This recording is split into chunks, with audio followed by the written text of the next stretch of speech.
ज्योति बावा दी पुस्तक है खिलाफे दस्तूर। ये पुस्तक समर्पित है शोर ते चुप चो जन्मे हर राग नूं, जिसने मेरे जीवन नूं हर मोड़ ते हौसले दा संगीत दिता। पहला लेख है किव सचियारा हुई है। मैं हमेशा हर गल नूं अपनी नज़र नाल देखण दी कोशिश करदी हां। मैनूं हमेशा लगदा है जो भी असीं पढ़दे हां ਉਹਦੇ कई पक्ष हुंदे हन जिन्हां नूं असीं नज़र अंदाज कर दिंदे हां। ਕਿਸੇ ਵੀ ਗੱਲ ਨੂੰ ਸਮਝਣ ਤੋਂ ਪਹਿਲਾਂ ਜੇਕਰ ਉਹਦੀਆਂ ਜੜ੍ਹਾਂ ਨੂੰ ਵੀ ਸਮਝ ਲਿਆ ਜਾਏ ਤਾਂ ਉਹ ਸਾਡੀ ਰੂਹ 'ਚ ਵਸ ਜਾਂਦੀ ਹੈ। ਬਾਣੀ ਸਾਡੇ ਜੀਵਨ ਦਾ ਸਭ ਤੋਂ ਵੱਡਾ ਤੇ ਕਰੀਬੀ ਹਿੱਸਾ ਸੀ। ਅਸੀਂ ਬਾਣੀ ਰੱਟ ਤੇ ਲਈ ਪਰ ਸਮਝੀ ਨਹੀਂ, ਕਿਉਂਕਿ ਉਹ ਤੇ ਸਵਾਲ ਕਰਨ ਦੀ ਮਨਾਹੀ ਹੋ ਗਈ। ਨਾ ਹੁੰਦੀ ਤੇ ਅਸੀਂ ਬਾਣੀ 'ਚ ਦੱਸੀ ਜ਼ਿੰਦਗੀ ਜੀ ਰਹੇ ਹੁੰਦੇ। ਅੱਜ ਬਾਣੀ ਦੀ ਪਹਿਲੀ ਪੌੜੀ ਲਈ ਪਤਾ ਨਹੀਂ ਕਿੱਥੋਂ ਇੰਨੇ ਸਵਾਲ ਤੇ ਸੋਚ ਮਨ 'ਚ ਆ ਗਈ। ਮੈਂ ਸੋਚਦੀ ਅਸੀਂ ਗੁਰੂ ਜੀ ਦੀਆਂ ਤਸਵੀਰਾਂ ਨਾਲ ਆਪਣਾ ਸੰਵਾਦ ਕਰ ਲੈਂਦੇ, ਆਪਣੀ ਦੁਬਿਧਾ, ਆਪਣੀ ਖਾਹਿਸ਼ ਰੱਖ ਲੈਂਦੇ, ਪਰ ਨਾਨਕ ਜੀ ਨੇ ਕਿਸ ਨਾਲ ਸਾਰਾ ਸੰਵਾਦ ਕੀਤਾ? ਕਿ ਇੰਜ ਨਹੀਂ ਲੱਗਦਾ ਕਿ ਨਾਨਕ ਜੀ ਨੇ ਸੰਵਾਦ ਆਪਣੇ ਆਪ ਨਾਲ ਕੀਤਾ? ਕੁਝ ਸੋਚ, ਕੁਝ ਸੱਚ ਜੋ ਹਕੀਕਤ ਵੀ ਸੀ ਤੇ ਕੌੜੇ ਵੀ। ਬਚਪਨ ਤੋਂ ਅਸੀਂ ਬਾਣੀ ਪੜ੍ਹਦੇ, ਕਦੇ ਡਰ ਨਾਲ, ਕਦੇ ਦੁੱਖ 'ਚ, ਕਦੇ ਸੁੱਖ 'ਚ, ਕਦੇ ਕਿਸੇ ਮੰਗ 'ਚ, ਪਰ ਕੀ ਅਸੀਂ ਕਦੀ ਇਹਨੂੰ ਸਮਝਣ ਦੀ ਕੋਸ਼ਿਸ਼ ਕੀਤੀ? ਨਾਨਕ ਜੀ ਨੇ ਕਿਸ ਅਵਸਥਾ 'ਚ ਬਾਣੀ ਲਿਖੀ, ਇਹ ਜਾਣਨ ਦੀ ਕੋਸ਼ਿਸ਼ ਕੀਤੀ? ਸਿਰਫ ਇੰਨਾ ਤੇ ਨਹੀਂ ਕਿ ਇਹ ਸਮਾਧੀ ਤੋਂ ਹੀ ਅਵਸਥਾ ਆਈ। ਜ਼ਿੰਦਗੀ ਦੀਆਂ ਤਲਖ ਹਕੀਕਤਾਂ ਵੀ ਜਰੀਆਂ ਹੋਈਆਂ ਉਹਨਾਂ ਨੇ। ਜ਼ਿੰਦਗੀ ਦੇ ਗਹਿਰੇ ਰਾਜ਼ ਨੂੰ ਸਮਝ ਲੈਣਾ ਕੋਈ ਆਮ ਗੱਲ ਤੇ ਨਹੀਂ ਸੀ। ਸੋਚੇ ਸੋਚਣਾ ਹੋਵੇ, ਜੇ ਸੋਚੀ ਲੱਖ ਵਾਰ ਸੋਚਾਂ ਤੇ ਇਨਸਾਨ ਦੀਆਂ ਰੁਕਦੀਆਂ ਨਹੀਂ, ਫਿਰ ਕਿਸ ਤਰ੍ਹਾਂ ਦੀ ਸੋਚ ਸੀ ਜਿਸ ਤੇ ਅਸੀਂ ਕਾਬੂ ਪਾਉਣਾ ਸੀ? ਸਮਾਧੀ ਲਾਉਣ ਨਾਲ ਵੀ ਚੁੱਪ ਨਹੀਂ ਹਾਸਲ ਹੋ ਸਕਦੀ ਸੀ। ਸੋਚ ਤੇ ਚੁੱਪ ਦੋਵਾਂ ਦਾ ਸ਼ੋਰ ਕਿੰਨਾ ਸੋਹਣਾ ਬਿਆਨ ਕੀਤਾ। ਦੋਵਾਂ ਦੀ ਬਹੁਤਾਤ ਜ਼ਿੰਦਗੀ ਖਰਾਬ ਕਰ ਦਿੰਦੀ ਹੈ। ਸਹਿਜ ਸਿਆਣਪਾਂ ਲੱਖ ਹੋਏ ਤਾਂ ਇੱਕ ਨਾ ਚਲੇ ਨਾਲ। ਫਿਰ ਵੀ ਇਨਸਾਨ ਨੂੰ ਆਪਣੇ ਤੇ ਕਿੰਨਾ ਭਰੋਸਾ ਹੁੰਦਾ ਹੈ, ਕਿੰਨਾ ਦਾਅਵਾ ਕਰਦਾ ਹੈ ਕਿ ਉਹਨੂੰ ਸਭ ਪਤਾ ਹੈ। ਇਸ ਸੋਚ ਨਾਲ ਉਹ ਸਾਰਾ ਸਮਾਂ ਲੋਕਾਂ ਨੂੰ ਸਮਝਾਉਣ 'ਚ ਲਗਾ ਦਿੰਦਾ ਹੈ ਤੇ ਇਸ ਦਾਅਵੇ ਕਰਕੇ ਹੀ ਹੰਕਾਰ ਦਾ ਸ਼ਿਕਾਰ ਹੋ ਜਾਂਦਾ ਹੈ। ਦੂਜਿਆਂ ਦੇ ਜੀਵਨ ਨੂੰ ਆਪਣੇ ਇਸ ਈਗੋ ਕਰਕੇ ਨੀਚ ਸਾਬਿਤ ਕਰ ਦਿੰਦਾ ਹੈ। ਸਿਆਣਪ ਤੇ ਹਕੀਕਤ ਦਾ ਕਿੰਨਾ ਸੋਹਣਾ ਤਾਲਮੇਲ ਕੀਤਾ ਨਾਨਕ ਜੀ ਨੇ। ਹਕੀਕਤ ਜ਼ਿੰਦਗੀ ਦੀ, ਸਿਆਣਪ ਵੀ ਪਿੱਛੇ ਛੱਡ ਦਿੰਦੀ। ਇਸ ਲਈ ਸ਼ਾਇਦ ਇਹਦਾ ਮਤਲਬ ਹਾਦਸਾ ਸਭ ਤੋਂ ਵੱਡਾ ਹੈ। ਫਿਰ ਸੋਚਾਂ ਦਾ ਕਿੰਜ ਦਾ ਜਾਲ ਆਪਣੇ ਇਰਦ ਗਿਰਦ ਪੈਦਾ ਕਰ ਰਹੀ ਹਾਂ। ਭੁੱਖਿਆ ਭੁੱਖ ਨਾ ਉਤਰੀ ਜੇ ਬੰਨਾ ਪੂਰੀਆਂ ਭਾਰ। ਰੋਜ਼ ਇਹ ਬਾਣੀ ਉਚਾਰਦੇ ਹਾਂ, ਫਿਰ ਵੀ ਸਾਡੀ ਭੁੱਖ ਸ਼ਾਂਤ ਹੋਈ? ਲਾਲਚ ਸਗੋਂ ਸਿਰ ਚੜ੍ਹ ਕੇ ਬੋਲਣ ਲੱਗ ਜਾਂਦਾ ਹੈ। ਫਿਰ ਅਸੀਂ ਕਿਵੇਂ ਦਾਅਵਾ ਕਰ ਰਹੇ ਹਾਂ ਕਿ ਅਸੀਂ ਬਾਣੀ ਦਿਲ ਨਾਲ ਪੜ੍ਹ ਰਹੇ ਹਾਂ? ਕਿਵ ਸਚਿਆਰਾ ਹੋਈ ਹੈ, ਕਿਵ ਕੂੜੇ ਟੁੱਟੇ ਪਾਲ। ਕਿਸ ਨਾਲ ਸੱਚੇ ਹੋਣ ਦੀ ਗੱਲ ਕੀਤੀ? ਖੁਦ ਨਾਲ ਸੱਚੇ ਹੋਵੋ ਤੇ ਇਕੱਲੇ ਰਹਿ ਜਾਂਦੇ ਹਾਂ। ਦੁਨੀਆ ਨਾਲ ਹੋਵੋ ਤੇ ਨਾਕਾਬਿਲ ਸਮਝੇ ਜਾਂਦੇ ਹਾਂ। ਫਿਰ ਮਨ ਦੇ ਅੰਦਰ ਜੋ ਗੰਧ ਹੈ ਉਹਦਾ ਅਸਰ ਕਿਵੇਂ ਟੁੱਟੇ? ਸੱਚਾ ਹੋਣਾ ਸੌਖਾ ਤੇ ਨਹੀਂ। ਖੁਦ ਨੂੰ ਸਵਾਲ ਜਵਾਬ ਕਰਨੇ ਬਹੁਤ ਮੁਸ਼ਕਿਲ ਹਨ, ਪਰ ਨਾਨਕ ਜੀ ਨੇ ਕੀਤੇ ਤੇ ਅਸੀਂ ਸਮਝਣ ਦੀ ਕੋਸ਼ਿਸ਼ ਨਹੀਂ ਕੀਤੀ। ਹੁਕਮ ਰਜਾਈ ਚੱਲਣਾ ਨਾਨਕ ਲਿਖਿਆ ਨਾਲ। ਕਿਹਦਾ ਹੁਕਮ ਜੋ ਸਾਡੇ ਨਾਲ ਚੱਲਣਾ ਹੈ? ਕਿ ਉਹਨਾਂ ਨੇ ਇਹ ਦੱਸਣ ਦੀ ਕੋਸ਼ਿਸ਼ ਕੀਤੀ ਹੈ ਕਿ ਜੋ ਸਮਾਂ ਬੁਰਾ ਹੁੰਦਾ ਉਹਨੂੰ ਸਵੀਕਾਰ ਕਰ ਲੈਣ 'ਚ ਜੀਵਨ ਹੈ। ਪਰ ਸਾਨੂੰ ਪਾਠ ਨੂੰ ਇੰਝ ਸਮਝਾਉਣ ਦੀ ਕੋਸ਼ਿਸ਼ ਕਿਉਂ ਨਹੀਂ ਕੀਤੀ? ਖੁਦ ਨੂੰ ਸਵਾਲ ਕਰਨੇ ਬਹੁਤ ਮੁਸ਼ਕਿਲ ਹਨ, ਪਰ ਨਾਨਕ ਜੀ ਨੇ ਕੀਤੇ ਤੇ ਅਸੀਂ ਸਮਝਣ ਦੀ ਕੋਸ਼ਿਸ਼ ਨਹੀਂ ਕੀਤੀ। ਰੋਏ ਰੋਏ। ਰੋਮਾਂਸ ਜੀਵਨ ਦਾ ਸਭ ਤੋਂ ਖੂਬਸੂਰਤ ਲਮਹਾ ਹੈ। ਜੇ ਮਹਿਬੂਬ ਮੌਤ ਹੋਵੇ ਤਾਂ ਰੋਮਾਂਸ ਆਪਣਾ ਸਿਖਰ ਛੋਹ ਲਵੇ। ਕਣ ਕਣ 'ਚ ਜੀਵਨ ਹੈ। ਜੀਵਨ ਤੋਂ ਮੌਤ ਤੱਕ, ਮੌਤ ਤੋਂ ਜਨਮਾਂ ਤੱਕ ਸਫ਼ਰ ਜਾਰੀ ਰਹਿੰਦਾ ਹੈ। ਪਰ ਜਿਸ ਜੀਵਨ 'ਚ ਮੌਤ ਨਾਲ ਰੋਮਾਂਸ ਕਰਨ ਦਾ ਅਹਿਸਾਸ ਨਾ ਹੋਇਆ ਹੋਵੇ, ਉਹ ਜੀਵਨ ਆਪਣੀ ਅਸਲੀ ਮਹਿਬੂਬ ਨੂੰ ਮਿਲੇ ਬਗੈਰ ਹੀ ਰੁਖਸਤ ਹੋ ਜਾਂਦਾ ਹੈ। ਜੀਵਨ ਫਾਨੀ ਹੈ, ਮੌਤ ਆਉਣੀ ਹੈ, ਪਰ ਜੇ ਜਿਉਂਦੇ ਜੀ ਹੀ ਉਹਨੂੰ ਮਿਲੇ ਨਾ, ਉਹਨੂੰ ਜਾਣਿਆ ਨਾ, ਤਾਂ ਅੱਖਾਂ ਬੰਦ ਹੋਣ ਮਗਰੋਂ ਉਹਦੇ ਦਰਸ਼ਨ ਦੀ ਸੰਭਾਵਨਾ ਹੋਏਗੀ ਜਾਂ ਨਹੀਂ? ਕੋਈ ਨਹੀਂ ਜਾਣਦਾ। ਮਹਿਬੂਬਾ ਮੌਤ ਨਾਲ ਜੀਵਨ ਦੇ ਰੋਮਾਂਸ ਦਾ ਕੋਈ ਸਾਨੀ ਨਹੀਂ। ਇਹੀ ਅਸਲ ਆਨੰਦ ਹੈ, ਪਰਮ ਆਨੰਦ ਹੈ। ਮੌਤ ਜਿਸ ਦਿਨ ਮੇਰੀ ਮਹਿਬੂਬ ਹੋਏਗੀ, ਉਸ ਦਿਨ ਹੀ ਜ਼ਿੰਦਗੀ ਸ਼ੁਰੂ ਹੋਏਗੀ। ਜੀਵਨ ਤੇ ਮੌਤ ਇਕੱਠਿਆਂ ਹੀ ਜਨਮ ਲੈਂਦੇ ਹਨ, ਪਰ ਅਕਸਰ ਜੀਵਨ ਮੌਤ ਦੀ ਖੁਸ਼ਬੂ ਤੋਂ ਵਾਂਝਿਆ ਹੀ ਰਹਿੰਦਾ ਹੈ। ਮੌਤ ਜੀਵਨ ਦੇ ਡਰ ਦਾ ਪਰਛਾਵਾਂ ਬਣ ਕੇ ਹੀ ਰਹਿੰਦੀ ਹੈ। ਕਸਤੂਰੀ ਦੀ ਮਹਿਕ ਨਾ ਲੱਭਣ ਕਾਰਨ ਹਿਰਨ ਆਪਣਾ ਖੂਬਸੂਰਤ ਨਾਜ਼ੁਕ ਬਦਨ ਲਹੂ ਲੁਹਾਨ ਕਰ ਲੈਂਦਾ ਹੈ ਤੇ ਇਨਸਾਨ ਮੌਤ ਤੋਂ ਬਚਣ ਦੀ ਕੋਸ਼ਿਸ਼ 'ਚ ਮੌਤ ਨੂੰ ਖੌਫ ਦੇ ਰੂਪ 'ਚ ਦੇਖਣ ਕਾਰਨ ਹੀ ਜੀਵਨ ਉਤਸਵ ਬਣਨ ਤੋਂ ਵਾਂਝਾ ਰਹਿ ਜਾਂਦਾ ਹੈ। ਸਰਦੀਆਂ ਦੀ ਇੱਕ ਸ਼ਾਮ ਸੂਰਜ ਆਪਣੀ ਅੱਗ ਨਾਲ ਰੋਮਾਂਸ ਕਰਨ ਮਗਰੋਂ ਪੂਰੇ ਆਨੰਦ 'ਚ ਹਲਕੀ ਹਲਕੀ ਲਾਲੀ ਚੜ੍ਹਦਿਆਂ ਉਸ ਪਲ ਤੋਂ ਵਿਦਾ ਲੈ ਰਿਹਾ ਸੀ। ਰੁੱਖ ਤੋਂ ਇੱਕ ਪੱਤ ਜੀਵਨ ਦੀ ਬਸੰਤ ਨਾਲ ਰੋਮਾਂਸ ਕਰਨ ਤੋਂ ਬਾਅਦ ਲੈ ਲਹਾਉਂਦਿਆਂ ਧਰਤੀ ਦੀ ਕੁੱਖ 'ਚ ਸਮਾਉਣ ਲਈ ਆਪਣੀ ਆਖਰੀ ਸ਼ਾਨਦਾਰ ਅਦਾ ਨਾਲ ਹਵਾ 'ਚ ਤੈਰ ਰਿਹਾ ਸੀ। ਮੈਂ ਸਿਹਰ ਉੱਠੀ। ਰੋਮਾਂਸ ਮੇਰੇ ਰੋਏ ਰੋਏ 'ਚ ਫੈਲ ਗਿਆ। ਮੈਂ ਸਾਰੀ ਦੀ ਸਾਰੀ ਆਨੰਦ ਨਾਲ ਭਰ ਗਈ। ਜੀਵਨ ਦੇ ਸਮੁੰਦਰ ਦੇ ਕੰਢੇ ਤੇ ਖੜੀ ਹੋ ਕੇ ਮੈਂ ਬਾਹਾਂ ਖਿਲਾਰ ਕੇ ਆਕਾਸ਼ ਵੱਲ ਤੱਕਿਆ ਤੇ ਅਰਦਾਸ 'ਚ ਲੀਨ ਹੋ ਗਈ। ਢਲਦੇ ਸੂਰਜ ਨੇ ਯਾਦ ਦਿਵਾਇਆ, ਅੱਗ ਨਾਲ ਭਰਿਆ ਉਹ ਸਾਰਾ ਦਿਨ ਪੂਰੀ ਤਾਕਤ ਨਾਲ ਜਾਗਦਾ ਰਿਹਾ ਤੇ ਅੱਗ ਵੰਡਦਾ ਰਿਹਾ। ਤਾਈਓ ਆਕਾਸ਼ ਦੇ ਉਸ ਪਾਰ ਦੇ ਸਾਦੇ ਤੱਕ ਧਰਤੀ ਨਾਲ ਮਿਲਣ ਤੋਂ ਬਾਅਦ ਵੀ ਉਹਦਾ ਨੂਰ ਜਲ ਵਾਂਗਰ ਸੀ। ਭਰ ਜਿਉਣ ਤੇ ਆਪਣੀ ਧੁੱਪ ਵੰਡਣ ਦੀ ਅਦਾ ਕਮਾਲ ਹੈ। ਜੀਵਨ ਦੇ ਲਬਾਂ ਤੇ ਮੌਤ ਅਨੰਤ ਦਾ ਸਦੀਵੀਨ ਚੁੰਮਣ ਬਿਨਾਂ ਭਰਿਆਂ ਡੁੱਲਿਆ ਨਹੀਂ ਜਾ ਸਕਦਾ। ਜੀਵਨ ਨੂੰ ਜਿਉਣ ਬਿਨਾਂ ਮੌਤ ਨਾਲ ਮੁਹੱਬਤ ਨਹੀਂ ਹੋ ਸਕਦੀ। ਮੌਤ ਨਾਲ ਰੋਮਾਂਸ ਕੋਈ ਪਲਾਂ ਦੀ ਖੇਡ ਨਹੀਂ। ਇੱਕ ਵਾਰ ਜਦ ਮੁਹੱਬਤ ਹੋ ਜਾਏ ਤਾਂ ਰੋਮਾਨੀਅਤ ਦਾ ਇਹ ਪਲ ਅਨੰਤ ਤੱਕ ਫੈਲ ਜਾਂਦਾ ਹੈ। ਇਸ ਗਲਵੱਕੜੀ ਤੋਂ ਬਾਅਦ ਜ਼ਿੰਦਗੀ ਤੇ ਮੌਤ ਇੱਕ ਸੁਰ ਇੱਕ ਤਾਲ ਹੋ ਨੱਚ ਉੱਠਦੇ ਹਨ। ਇਕੱਠੇ ਜਿਉਂਦੇ ਨੇ, ਇਕੱਠੇ ਮਰਦੇ ਨੇ। ਮੌਤ ਦੇ ਇਸ ਹੁਸੀਨ ਰੋਮਾਂਸ ਲਈ ਮੇਰਾ ਜੀਵਨ ਉਡੀਕ 'ਚ ਹੈ। ਅਗਲਾ ਲੇਖ। ਬਿਨ ਅੱਗ ਜੋ ਬਾਲੇ। ਜ਼ਿੰਦਗੀ ਆਪਣੀ ਲੈਅ ਤੇ ਚੱਲ ਰਹੀ ਹੈ। ਉਮਰ ਦੇ ਇਸ ਮੋੜ ਤੇ ਆ ਕੇ ਇੰਜ ਲੱਗਦਾ ਹੈ ਕਿ ਜੋ ਘਟਨਾਵਾਂ ਜਵਾਨੀ ਦੇ ਦੌਰ 'ਚ ਤੇਜ਼ੀ ਨਾਲ ਵਾਪਰਦੀਆਂ ਹਨ, ਉਹ ਜ਼ਿੰਦਗੀ ਦੇ ਤੀਸਰੇ ਦਹਾਕੇ 'ਚ ਆ ਕੇ ਸਲੋ ਮੋਸ਼ਨ 'ਚ ਚੱਲਣ ਲੱਗ ਪੈਂਦੀਆਂ ਹਨ। ਸਿਆਣੇ ਹੋਣ ਦਾ ਮੁਆਵਜ਼ਾ ਵੀ ਤੁਹਾਨੂੰ ਦੇਣਾ ਪੈਂਦਾ ਹੈ। ਕੁਦਰਤੀ ਆਫਤਾਂ ਤੋਂ ਇਲਾਵਾ ਜ਼ਿੰਦਗੀ ਇੱਕੋ ਤਰ੍ਹਾਂ ਦੀ ਹੋ ਜਾਂਦੀ ਹੈ। ਪੁਰਾਣੀਆਂ ਯਾਦਾਂ ਹੀ ਬਸ ਤੁਹਾਡੇ ਪਾਣੀਆਂ 'ਚ ਹਲਚਲ ਪੈਦਾ ਕਰਨ 'ਚ ਕਾਮਯਾਬ ਹੁੰਦੀਆਂ ਹਨ। ਹਸਾਉਂਦੀਆਂ ਰਵਾਉਂਦੀਆਂ ਮਨ ਯਾਦਾਂ ਦੇ ਵੇਗ 'ਚ ਵਗ ਤੁਰਦਾ ਹੈ। ਪਿਆਰ ਤੇ ਨਫ਼ਰਤ ਦੇ ਵਿਸ਼ੇ ਤੇ ਲਿਖਣ ਲਈ ਜਦ ਤੁਹਾਡਾ ਖਤ ਮਿਲਿਆ ਤਾਂ ਮੈਂ ਅਜਿਹਾ ਮਹਿਸੂਸ ਕੀਤਾ ਕਿ ਮੇਰੀਆਂ ਯਾਦਾਂ ਦਾ ਸਮੁੰਦਰ ਮੈਨੂੰ ਬੁਲਾ ਰਿਹਾ ਹੈ। ਜ਼ਿੰਦਗੀ ਦੀ ਸੂਈ ਕੁਝ ਸਮੇਂ ਲਈ ਪਿਛਾਂਹ ਨੂੰ ਤੁਰ ਪਈ। ਪਲਕਾਂ ਝਪਕਣਾ ਭੁੱਲ ਗਈਆਂ। ਅਤੀਤ ਦੀ ਗਲੀ 'ਚ ਵੜਦਿਆਂ ਇੱਕ ਯਾਦ ਤੇ ਨਜ਼ਰ ਪਈ ਜੋ ਅੱਜ ਵੀ ਵਿਆਹ ਦੇ 17 ਵਰ੍ਹਿਆਂ ਬਾਅਦ ਵੀ ਮੇਰੇ ਅਵਚੇਤਨ ਮਨ 'ਚ ਇੱਕ ਜਲਨ ਵਾਂਗ ਪਈ ਹੋਈ ਹੈ। ਯਾਦਾਂ ਦੀ ਗਲੀ 'ਚ ਤੁਰਦਿਆਂ ਉਸ ਜਲਨ ਦੀ ਕਸਕ ਮੇਰੇ ਜਿਸਮ 'ਚ ਲਹਿਰਾ ਗਈ। ਜਵਾਨੀ ਦੀ ਦਹਿਲੀਜ਼ ਤੇ ਪੈਰ ਰੱਖਦਿਆਂ ਹੀ ਸਾਰੀ ਕੋਸ਼ਿਸ਼ ਦੂਸਰੇ ਨੂੰ ਅਟਰੈਕਟ ਕਰਨ 'ਚ ਲੱਗੀ ਰਹਿੰਦੀ ਹੈ। ਆਪਣੇ ਆਪ ਨੂੰ ਸੋਹਣਾ ਸਮਝਣ, ਬਾਰ-ਬਾਰ ਸੰਵਰਨਾ, ਬੂਹੇ ਬਾਰੀਆਂ 'ਚ ਕਿਸੇ ਨਾ ਕਿਸੇ ਬਹਾਨੇ ਜਾ ਖਲੋਣਾ, ਬਾਰ-ਬਾਰ ਸ਼ੀਸ਼ੇ 'ਚ ਵੇਖਣਾ ਨਿੱਤ ਕਰਮ ਜਿਹਾ ਬਣ ਜਾਂਦਾ ਸੀ। ਅਸੀਂ ਅਜੇ ਨਵੇਂ ਮਕਾਨ 'ਚ ਸ਼ਿਫਟ ਹੋਏ ਹੀ ਸੀ। ਗਰਮੀਆਂ ਦੇ ਦਿਨ ਟੱਪ ਕੇ ਸਾਉਣ ਦੇ ਮਹੀਨੇ 'ਚ ਚਲੇ ਗਏ ਸਨ। ਫਰਾਟੇਦਾਰ ਮੀਂਹ ਨੇ ਮੌਸਮ ਨੂੰ ਹੁਸੀਨ ਬਣਾ ਦਿੱਤਾ। ਜਵਾਨੀ ਦੇ ਦਿਨਾਂ 'ਚ ਮੀਂਹ ਨਾਲ ਹੀ ਦਿਲਾਂ 'ਚ ਅੱਗ ਬਲਦੀ ਹੈ। ਮੈਂ ਨਵੇਂ ਘਰ ਦੀ ਬੈਲਕਨੀ 'ਚ ਆ ਬੈਠੀ। ਰਵੀ ਲਤਾ ਤੇ ਦੇ ਦੋ ਗਾਣੇ ਮਨ ਦੇ ਮੌਸਮ ਨੂੰ ਹਿਲਾ ਰਹੇ ਸਨ। ਰਫੀ ਤੇ ਲਤਾ ਦੇ ਦੋ ਗਾਣੇ ਮਨ ਦੇ ਮੌਸਮ ਨੂੰ ਹਿਲਾ ਰਹੇ ਸਨ। ਅਚਾਨਕ ਸਾਹਮਣੇ ਘਰ ਦਾ ਗੇਟ ਖੁੱਲਿਆ ਤੇ ਭਿੱਜਦੇ ਹੋਏ ਦੋ ਮੁੰਡੇ ਬਾਹਰ ਨਿਕਲੇ। ਪਤਾ ਨਹੀਂ ਇਸ ਉਮਰ 'ਚ ਕੀ ਹੋ ਜਾਂਦਾ ਹੈ। ਮੈਂ ਬਿਨਾਂ ਸੋਚਿਆਂ ਟੇਪ ਰਿਕਾਰਡ ਦੀ ਆਵਾਜ਼ ਉੱਚੀ ਕਰ ਦਿੱਤੀ। ਅਵਚੇਤਨ 'ਚ ਤਾਂ ਜ਼ਰੂਰ ਚਾਹਤ ਹੋਏਗੀ ਕਿ ਮੈਨੂੰ ਵੇਖਣ, ਪਰ ਇੰਜ ਨਹੀਂ ਹੋਇਆ। ਸ਼ਾਇਦ ਭਿੱਜਦੇ ਹੋਣ ਕਰਕੇ ਉਹਨਾਂ ਦਾ ਧਿਆਨ ਮੇਰੇ ਵੱਲ ਨਹੀਂ ਗਿਆ। ਦੋਹਾਂ 'ਚੋਂ ਇੱਕ ਦਾ ਮੂੰਹ ਮੇਰੇ ਵੱਲ ਸੀ, ਪਰ ਉਹਨੇ ਨਜ਼ਰ ਚੁੱਕ ਕੇ ਨਹੀਂ ਦੇਖਿਆ। ਦੂਸਰੇ ਦੀ ਮੇਰੇ ਵੱਲ ਪਿੱਠ ਸੀ। ਜਿਹਦਾ ਮੂੰਹ ਮੇਰੇ ਵੱਲ ਸੀ ਉਹ ਅਮਿਤ ਸੀ, ਜੋ ਮੇਰਾ ਹਮਸਫਰ ਬਣਿਆ। ਉਸ ਵੇਲੇ ਮੈਨੂੰ ਉੱਤੇ ਬਹੁਤ ਗੁੱਸਾ ਆਇਆ ਸੀ ਕਿ ਪਤਾ ਨਹੀਂ ਆਪਣੇ ਆਪ ਨੂੰ ਕੀ ਸਮਝਦਾ। ਬਾਅਦ 'ਚ ਕੁਝ ਦਿਨਾਂ ਬਾਅਦ ਪਤਾ ਲੱਗਾ ਕਿ ਉਹ ਮੁੰਡਾ ਉੱਥੇ ਨਹੀਂ ਰਹਿੰਦਾ। ਸਾਹਮਣੇ ਵਾਲਾ ਘਰ ਉਹਦੇ ਦੋਸਤ ਦਾ ਸੀ। ਗੱਲ ਆਈ ਗਈ ਹੋ ਗਈ। ਜ਼ਿੰਦਗੀ ਨੇ ਆਪਣੀ ਰਫ਼ਤਾਰ ਫੜ ਲਈ, ਪਰ ਜਦੋਂ ਵੀ ਬਾਲਕਨੀ 'ਚ ਜਾਂਦੀ ਉਹ ਘਟਨਾ ਯਾਦ ਆ ਜਾਂਦੀ।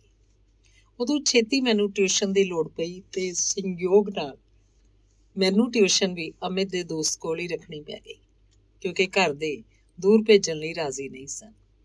ट्यूशन दौरान कदे कदे मेरा सामना अमित नाल हो जाता, पर वो जनाब तो पता नहीं किहड़े लोग तो आए सन, नज़र ही ना चुकदे। दरअसल अज सोचदी हां ते महसूस हुंदा है कि उस वेले मेरे मन च कुछ भी नहीं सी, सिर्फ एक जिद सी कि वो मैनू देखे। आखिर मैं एक दिन हिम्मत करके अपने ट्यूशन सर नूं पुछ ही लिया कि तुहाडे इस दोस्त दी शक्ल ही इंज दी है, रोण हाकी जी कि कोई होर गल है।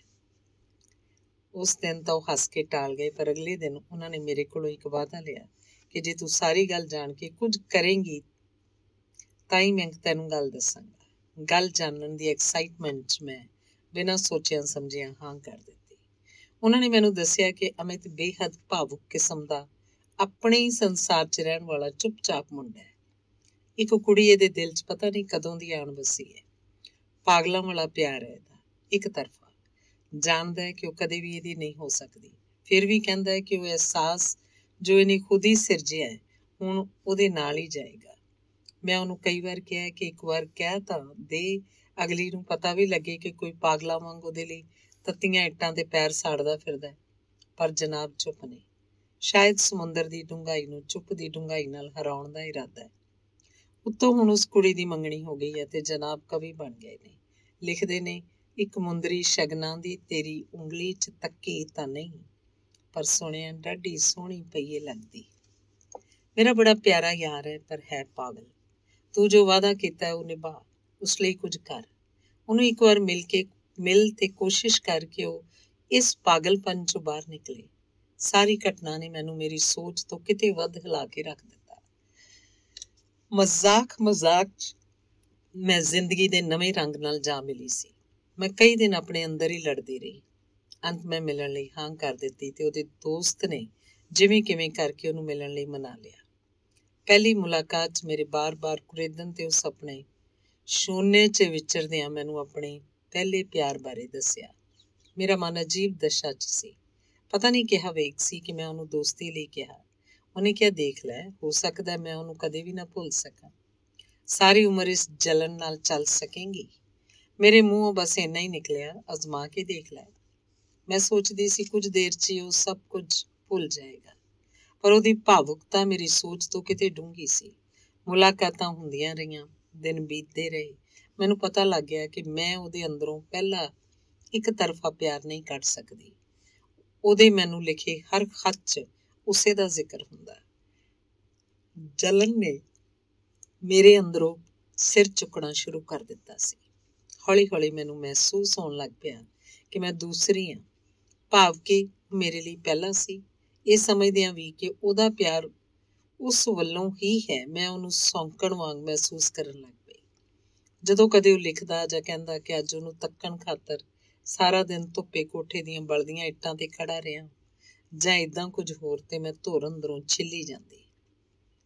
ਸੋਚਣ ਲੱਗ ਪੈਂਦੀ, ਇਹ ਕਿਸ ਤਰ੍ਹਾਂ ਦਾ ਫੈਸਲਾ ਕਰ ਬੈਠੀ ਹਾਂ। ਇਹ ਵੀ ਲੱਗਦਾ ਹੈ ਕਿ ਹੁਣ ਮੈਂ ਕਦੇ ਅਮਿਤ ਨੂੰ ਨਹੀਂ ਭੁੱਲ ਸਕਾਂਗੀ। ਅਜੀਬ ਕਸ਼ਮਕਸ਼ 'ਚ ਦਿਨ ਲੰਘਦੇ ਗਏ। ਮੇਰਾ ਆਦਰਸ਼ ਮੇਰੇ ਨਾਲ ਤੁਰਦਾ ਰਿਹਾ। ਉਸੇ ਚੱਕਰ 'ਚ ਆਪਣੀ ਇਹ ਭਾਵਨਾ ਮੈਂ ਉਸ ਨਾਲ ਕਦੀ ਸਾਂਝੀ ਨਹੀਂ ਕੀਤੀ। ਹਾਲਾਂਕਿ ਵਿਚਾਰਕ ਪੱਧਰ ਤੇ ਉਹ ਬਹੁਤ ਵੱਡਾ ਸੋਚ ਲੈਂਦਾ ਸੀ, ਇੰਜ ਜਿਵੇਂ ਕੋਈ ਸਾਈਕੈਟਰਿਸਟ ਹੋਵੇ। ਬਾਰ-ਬਾਰ ਸੁਚੇਤ ਕਰਦਾ ਕਿ ਜੇ ਮਨ 'ਚ ਕੁਝ ਹੈ ਤਾਂ ਕਦੇ ਵੀ ਮੇਰੇ ਨਾਲ ਸ਼ੇਅਰ ਕਰਨੋਂ ਨਾ ਝਿਜਕੀ। ਰਿਸ਼ਤੇ ਦੀ ਬੁਨਿਆਦ ਭੇਤ ਦੀ ਗੱਲ ਤੇ ਨਹੀਂ ਰੱਖੀ ਜਾ ਸਕਦੀ। ਹੋਰ ਤੇ ਹੋਰ ਇੱਕ ਵਾਰੀ ਕਵਿਤਾ ਵੀ ਲਿਖ ਲਿਆ। ਕੀ ਬੋਲ ਸਨ? ਹਾਂ, ਕਿ ਇਹ ਖੁਸ਼ੀ ਤੂੰ ਹਾਲੇ ਇੰਨੀ ਦੂਰ ਨਹੀਂ ਆਈ ਕਿ ਮੁੜ ਨਾ ਸਕੇ। ਅੱਗੇ ਬੜਾ ਕੁਝ ਸੀ। ਮੈਂ ਹੋਰ ਵੀ ਖਿਝ ਗਈ ਕਿ ਉਹ ਮੂਰਤੀ ਸਭ ਕੁਝ ਤੇ ਮੈਂ ਜਿਉਂਦੀ ਜਾਗਦੀ ਕੁਝ ਵੀ ਨਹੀਂ। ਆਦਰਸ਼ ਮੇਰੇ ਹੱਥੋਂ ਤਿਲਕਣ ਲੱਗਾ, ਜਲਨ ਭਖਣ ਲੱਗੀ। ਮੈਂ ਉਦਾਸ ਰਹਿਣ ਲੱਗੀ। ਗੁਲਾਮ ਅਲੀ, ਜਗਜੀਤ ਸਿੰਘ ਦੀ ਆਵਾਜ਼ ਮੇਰੇ ਸਾਥੀ ਬਣ ਗਏ। ਹੁਣ ਯਾਦ ਕਰਦੀਆਂ ਤਾਂ ਹਾਸਾ ਆਉਂਦਾ। ਉਦੋਂ ਗਜ਼ਲਾਂ ਦੇ ਅਰਥ ਮੈਨੂੰ ਬਿਲਕੁਲ ਸਮਝ ਨਹੀਂ ਸੀ ਆਉਂਦੇ। ਬਸ ਦਰਦ ਭਰੀ ਆਵਾਜ਼ ਤੇ ਉਦਾਸੀ ਵਧਾਉਣ ਵਾਲਾ ਸੰਗੀਤ ਹੀ ਮੈਨੂੰ ਗਜ਼ਲਾਂ ਦੇ ਨੇੜੇ ਲੈ ਗਿਆ।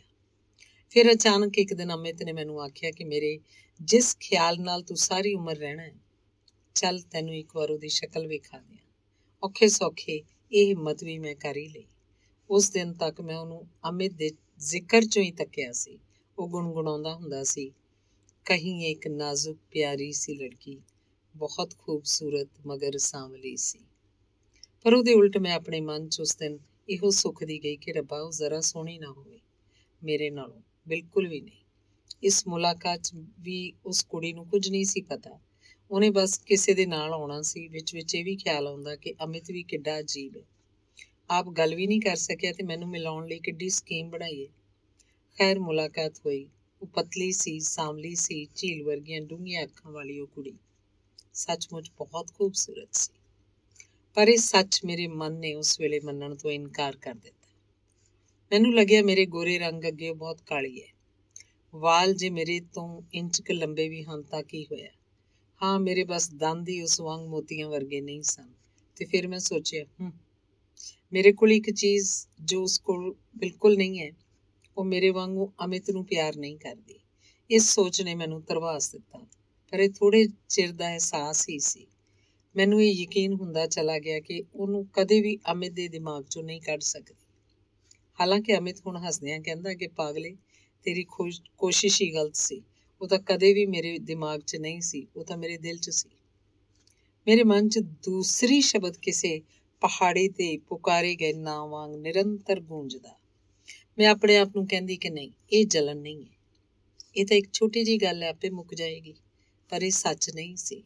ਜਲਨ ਦੇ ਪੌਦੇ ਨੂੰ ਭਰਵੀਂ ਖਾਦ ਮੈਂ ਖੁਦ ਦੇ ਰਹੀ ਸੀ। ਇਹਦੇ ਅਸਰ 'ਚ ਮੈਂ ਇੱਥੋਂ ਤੱਕ ਕੀਤਾ ਕਿ ਅਮਿਤ ਦੇ ਉਹ ਦੋਸਤ ਜਿਨ੍ਹਾਂ ਨੂੰ ਮੈਂ ਭਰਾ ਮੰਨ ਲਿਆ ਸੀ, ਉਹਦੀ ਹਰ ਗੱਲ ਸੁਣਦੀ ਤੇ ਮੰਨਦੀ, ਪਰ ਅਮਿਤ ਦੇ ਵਿਰੋਧ 'ਚ ਰਹਿੰਦੀ। ਅਮਿਤ ਨੇ ਬਾਅਦ 'ਚ ਦੱਸਿਆ ਸੀ ਕਿ ਉਹਨੇ ਇਸ ਸਾਰੀ ਗੱਲ ਨੂੰ ਮਹਿਸੂਸ ਕਰ ਲਿਆ ਸੀ, ਪਰ ਉਹਨੇ ਰਿਐਕਟ ਨਹੀਂ ਕੀਤਾ। ਖੈਰ, ਜਲਨ ਤੇ ਮੁਹੱਬਤ ਇਕੱਠੀਆਂ ਤੁਰਦੀਆਂ ਰਹੀਆਂ ਤੇ ਫਿਰ ਅਸੀਂ ਵਿਆਹੇ ਗਏ। ਵਿਆਹ ਤੋਂ ਬਾਅਦ ਵੀ ਉਹਦੇ ਜਨਮ ਦਿਨ ਤੇ ਕਾਰਡ ਜ਼ਰੂਰ ਖਰੀਦਦਾ, ਹਾਂ, ਪਰ ਪੋਸਟ ਨਾ ਕਰਦਾ। ਮੈਂ ਚਾਹੁੰਦੀ ਸੀ ਕਿ ਉਹ ਹੁਣ ਤਾਂ ਬਸ ਕਰੇ, ਪਰ ਮਹਾਨ ਬਣਨ ਦੇ ਚੱਕਰ 'ਚ ਉਹਨੂੰ ਕੁਝ ਨਾ ਕੁਝ ਆਖਦੀ। ਇੱਕ ਸਮਾਂ ਤਾਂ ਇੰਨਾ ਭਾਰਾ ਆਇਆ ਕਿ ਮੈਨੂੰ ਵਿਆਹ ਕਰਨ ਤੇ ਅਫਸੋਸ ਹੋਇਆ। ਅਮਿਤ ਮੇਰੀ ਇਸ ਭਾਵਨਾ ਤੋਂ ਬੇਖਬਰ ਸੀ। ਮੈਂ ਆਪਣੇ ਚਿਹਰੇ ਨੂੰ ਇਸ ਭਾਵਨਾ ਦਾ ਦਰਪਣ ਕਦੀ ਨਾ ਬਣਨ ਦਿੱਤਾ। ਆਪਣੀ ਗੱਲ ਤੋਂ ਬਚਣ ਲਈ ਮੈਂ ਅਮਿਤ ਦੀਆਂ ਕਿਤਾਬਾਂ 'ਚ ਆਪਣੀ ਰੁਚੀ ਬਣਾ ਲਈ। ਅਮਿਤ ਉਨੀ ਦਿਨੀ ਓਸ਼ੋ ਪੜ੍ਹਦਾ ਸੀ ਤੇ ਹੋਰ ਪੰਜਾਬੀ ਸਾਹਿਤ।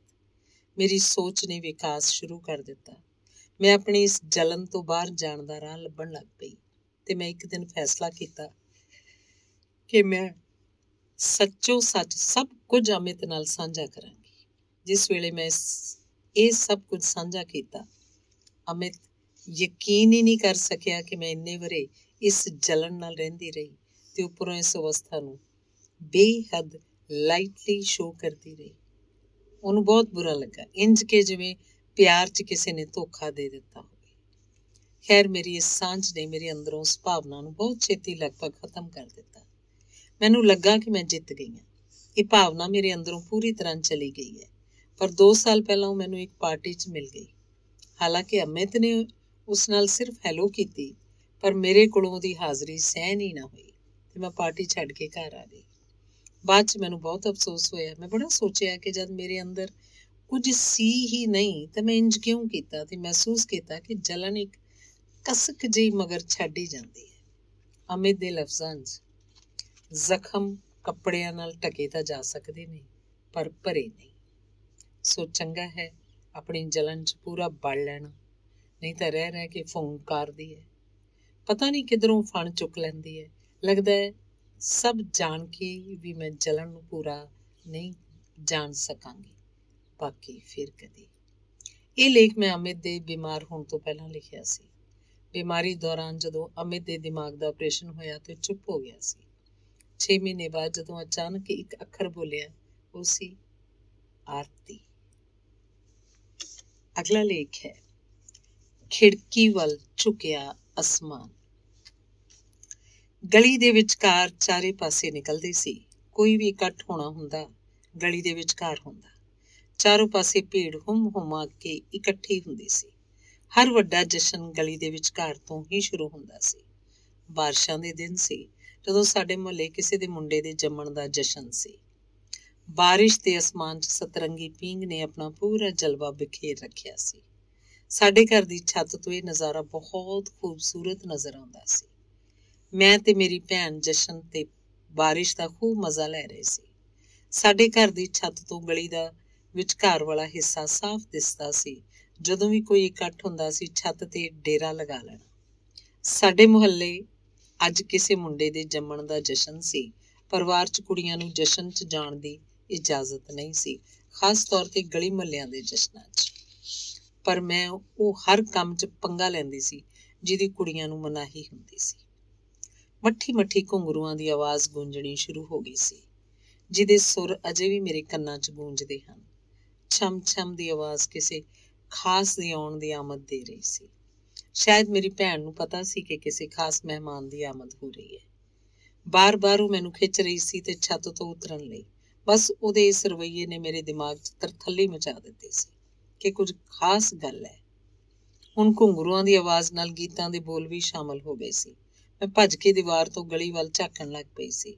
ਜਦੋਂ ਗਲੀ ਦੇ ਚੌਂਕ 'ਚ ਆ ਕੇ ਖੜੀ ਹੋਈ, ਮੇਰੀ ਨਜ਼ਰ ਉਸ ਤੇ ਹੀ ਟਿਕ ਗਈ। ਉਹ ਬਹੁਤ ਖੂਬਸੂਰਤ ਸੀ। ਲੰਬੀ, ਉੱਚੀ, ਗੋਰੀ, ਭਰਵਾਂ ਜਿਸਮ, ਗੁਲਾਬੀ ਸੂਟ, ਗੋਲ ਬਿੰਦੀ, ਲਾਲ ਸੁਰਖੀ ਤੇ ਮਾਲਾ ਸਿਨਾ ਵਰਗਾ ਉੱਚਾ ਜੂੜਾ। ਜੇਕਰ ਮੈਂ ਚਿੱਤਰਕਾਰ ਹੁੰਦੀ ਤਾਂ ਉਹਦਾ ਚਿੱਤਰ ਜ਼ਰੂਰ ਬਣਾਉਂਦੀ।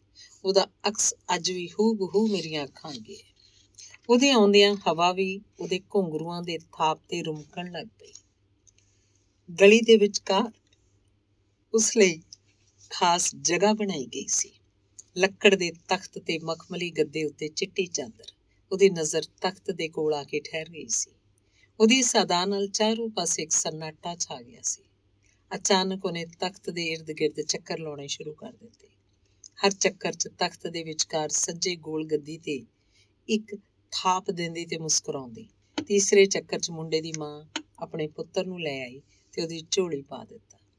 ਝੋਲੀ 'ਚ ਲੈਂਦਿਆਂ ਹੀ ਉਹ ਤਖਤ ਤੇ ਬੈਠੀ ਮੁੰਡੇ ਨੂੰ ਚੁੰਮਿਆ, ਉੱਠ ਗਈ ਤੇ ਨੱਚਣ ਲੱਗ ਪਈ। ਮੁੰਡੇ ਨੂੰ ਉਹਨੇ ਆਪਣੀ ਛਾਤੀ ਨਾਲ ਘੁੱਟ ਕੇ ਲਾ ਲਿਆ ਸੀ। ਉਹਦੀ ਗਾਉਣ ਤੇ ਨੱਚਣ ਦੀ ਆਵਾਜ਼ ਗਲੀ 'ਚ ਗੂੰਜਣ ਲੱਗੀ ਸੀ। ਜਿੰਨਾ ਮਰਜ਼ੀ ਯਾਦ ਕਰਾਂ, ਮੈਨੂੰ ਗਾਣੇ ਦੇ ਬੋਲ ਯਾਦ ਨਹੀਂ ਆਉਂਦੇ। ਬਸ ਯਾਦ ਆਉਂਦਾ ਉਹਦਾ ਮਸਤੀ ਭਰਿਆ ਨਾਚ। ਉਹ ਗਾਉਂਦੇ ਨੱਚਦੇ ਹਰ ਘਰ ਦੇ ਬੂਹੇ ਤੇ ਜਾ ਖਲੋਂਦੀ ਸੀ ਤੇ ਪੈਸੇ ਆਪਣੀ ਝੋਲੀ ਪਵਾਉਂਦੀ। ਜਦੋਂ ਮੇਰੇ ਘਰ ਦੀ ਵਾਰੀ ਆਈ ਤੇ ਮੈਂ ਭੱਜੀ ਭੱਜੀ ਵਿਹੜੇ ਤੱਕ ਪਹੁੰਚੀ, ਪਰ ਮੇਰੀ ਮਾਂ ਦੀ ਘੂਰੀ ਮੇਰੇ ਤੋਂ ਪਹਿਲਾਂ ਹੀ ਪਹੁੰਚੀ ਹੋਈ ਸੀ। ਮੇਰੀ ਮਾਂ ਨੇ ਉਹਦੇ ਬੂਹਾ ਖੜਕਾਉਣ ਤੋਂ ਪਹਿਲਾਂ ਹੀ ਖੋਲ੍ਹ ਦਿੱਤਾ ਤੇ ਉਹਦੀ ਤਲੀ ਤੇ ਪੈਸੇ ਰੱਖ ਦਿੱਤੇ।